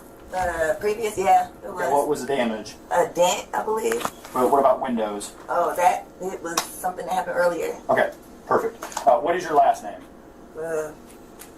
Shouldn't have to think about your last name. Okay. You're not in trouble. I just need to touch. Massey. Yeah. Do you have an ID? That'd make things so much easier. I just driver's license will do, and then I'll get out of your hair. I want to show y'all my paperwork. I will get your paperwork. What for? I got some paperwork. Well, just get your ID. Well, let's get your ID first, and then one task at a time here. Okay. Here, grab your ID for me. Okay. Your ID, one task at a time. So let's do an ID, and then you can dig around for your paperwork. I don't know where my ID is. You just got that stack right there, maybe. 1 second. Take on her. Let me get this. No, we don't need a fire while we're here. All right. Let me see. Okay. Where are you going? Huh? Where are you going? Away from your hot steaming water. Away from my hot steaming water? Yeah. Oh, I would rebuke you in the Yeah, name. and now she just starts saying, "I rebuke you in the name of Jesus." Please. I would rebuke you in the name of Jesus. I rebuke you in the name of You better I swear to God, fucking shoot you right in your face. Okay, I'm sorry. Drop the fucking pot! Drop the pot! He doesn't show this one in here, and he just shoots her like for again. I know what you're saying. He grabbed the water. I don't see anything warranting any of this. So what I mean is this cop should be like in prison. She has maybe some issues, but this is literally murder, like cold blooded. Even if she was going to throw it there, it is still which she wasn't at all. She's on the ground. Again, I see the footage. I don't. It's like you're acting, but she's throwing water at him. I'm saying she's on the ground. Good? Yeah, I'm good. Okay, and then let's see. What's her name? Massey K. And then let's play the actual footage. But I just want to get flagged or anything. But we'll see what happens. Massey K shooting. I don't like how it just censors the part video. Where's the shooter? Oh, Sonia Massey. Sonia Massey. It's like what I mean is you shouldn't be debating. You shouldn't be arguing about this. I'm like the first thing you should be like, this guy should be in prison, and then be like, oh, what are the actual details, and not the oh, it's a sad story. No, it's a murder. It's like where's the show the footage. I say going back from being crouched with no pot to reaching up, grabbing the pot. She has oven mitts in her hand. Let's see this here. Let's see here. She's on the ground. Okay, see the slow motion. But what I mean is, it doesn't matter how you put it. They got guns in some like old lady's house. That can't even throw a pot longer than like anything. Why do you have a gun aiming at her? Okay, where's the? But again, she may have some weird stuff. It's like let's just see the video. My goodness, like what is going on here? Yeah, just show the video. Okay, I see this video, full video.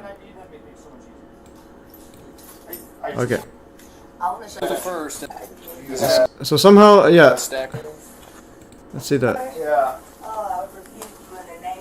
Okay, there it is. See. You better fucking not. I swear to God, I'll fucking shoot you right in your fucking face. Okay, so he just said no. She just said, "I rebuke you in the name of Jesus." He says no and starts swearing at it.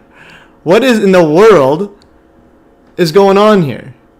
If someone says, I rebuke you in the name of Jesus, you just say, okay. That's it. You don't say, I'm going to kill you and get your gun out. So he got the gun out. She's just holding it. You don't even know. This is an old lady. They called the police. They did not. Okay. This is literally some psychopath. So this guy, if there's any demonic possession, this guy's candidate number 1. Better fucking not. I swear to God, I'll fucking shoot you right in your fucking face. Better Okay. fucking not. Okay, let's see this. Better fucking not. I swear to God. Okay, so he got really triggered by that. See this again? Better fucking not. I swear to God, I'll fucking shoot you right in your fucking face. And now he's got the gun. Now she's like, why do you have a gun aiming? Drop the fucking. Okay, so what is she went on the ground. She's probably getting the pot as defense mechanism or something. Look. Okay. And then what in the world? Okay, yeah, I don't want to play the rest. Yeah, so adaptable. I don't know if you're serious or not. Get some like psychological help. Okay, that's absolutely pathetic. An evil officer there. Anyways, it's hard watching it. It's like if you want to watch it, you go watch that on your own. But anyone saying she's going to get the pot is an absolute psychopath. No, whatever she's doing, it's nothing. It's like meaningless. The other guy's just literally a murderer. Assuming the footage is real. Okay, I was just put a timeout. I can't handle this. Go away. What video? At the water. Just show the video. Show the video. This video is clear. And you have a bad opinion.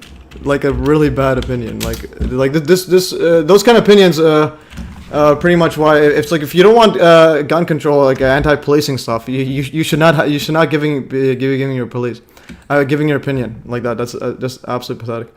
Anyways, like I'm watching it right now. Okay, like it's literally insanity. There's no other video like link there. The only other like angle.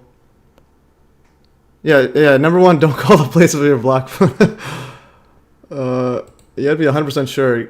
Police should be the last call. Anyways, raise a red flag and thingy. Okay, okay, we have a whole bunch of stuff there, but I wanted to show the invisibility cloaking and Lisa Lamb setup. And just go away. Like just go. I want to put a timeout, but anyway, just stop talking nonsense. Put it 5 minutes. It's like annoy you, offend me. I'm like, you offend humanity with that opinion. Anyways.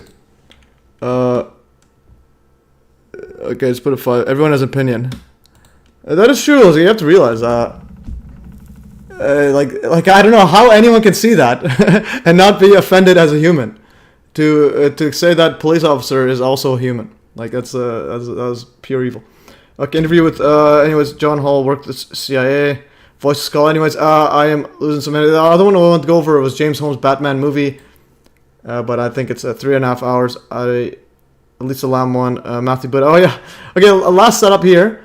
So Jay Myers which is a big conspiracy guy. Now I just realized he put a video out about a pro-Trump video, and a Mouthy Buddha one who made great Pizzagate videos also did a pro-Trump video. Like what in the world's going on here? So Mouthy Buddha, first Mouthy Buddha, a big alt media guy, 47,000 subscribers, had great videos here. Yeah, a cop of the cop with something on him. Like he got triggered. He has great human trafficking videos, Pizzagate videos, and so on. Pedogate videos, and then all of a sudden he says Trump versus Santos incoming war, and it was like what the? He started doing political video out of nowhere, and all the comments. I see all dislikes. Get a whole lot of dislikes. I hate bitch was just slow. Yeah. So and yeah, this is. Let's see the comments. A lot of people saying you sold out and so on. And it's weird. Something weird's going on. And again, it's like somehow bitches switch to be like pro politics and so on. And this guy says Trump biggest Zionist, blah blah blah, etc. Yeah, but it's like, why is this guy? It says Trump's not our allies, the Freemasons control opposition, and yeah, and somehow this big channel, and now this other one, Jay Myers, is America worth one good man's life? And he has this, and it's like a 1 minute video. Like, what in the world are you posting? He's comparing it to JFK. Okay, going back here. And then his latest video. So 10 months ago, Project Bluebeam, he's doing all this stuff, and all of a sudden he's posting, "Is America worth one good man's life?" Pro-Trump one. He has his photo op of Trump with the thingy there. That's yeah. This was like the saddest one ever. Like this guy's a great channel, but all of a sudden posting absolute garbage here. 1 minute. This thing. It's obviously a psyop. It's like you don't need working brain cells to even know. You don't need. Yeah, anyone could see through it. Anyways, set up here. Okay. Yeah, guys. I will continue some of this stuff later. I want to go to the James Holmes conspiracy Batman movie, shooting Batman one. It definitely is a ritual to get the movie high ratings. And Dark Knight, it's like Dark Knight's pretty much a play on Antichrist as well. You have the hero, dark guy who kills people to fight crime, and he's a hero. Anyways, guys, I am losing it. I think the computer's giving me a headache. All right. Guys, that is all. I will publish this, and I will go over some of these later. Voice of Skull technology. I think go over part 2, Voice of Skull part 2. Part 2, or I'll continue it next time, include the stuff I missed, and so on. Alright guys, that is all. Thanks for joining as always, and you can go and see the links and so on. And yeah. Anyways, that's all. Thanks for joining. Thanks for everyone joining, and yeah, yeah, adaptable too. Thanks for joining. Even though if we disagree on that police thing, yeah, I got triggered by that police video. Thanks for joining, and have a great weekend. But yeah, it's like. And it's like, why do they have full-on guns? Can you get like some sort of taser there? But then, actually, a taser's pretty bad too. Someone showed me a video of a motorcyclist running away. He got tasered, and he got set on fire.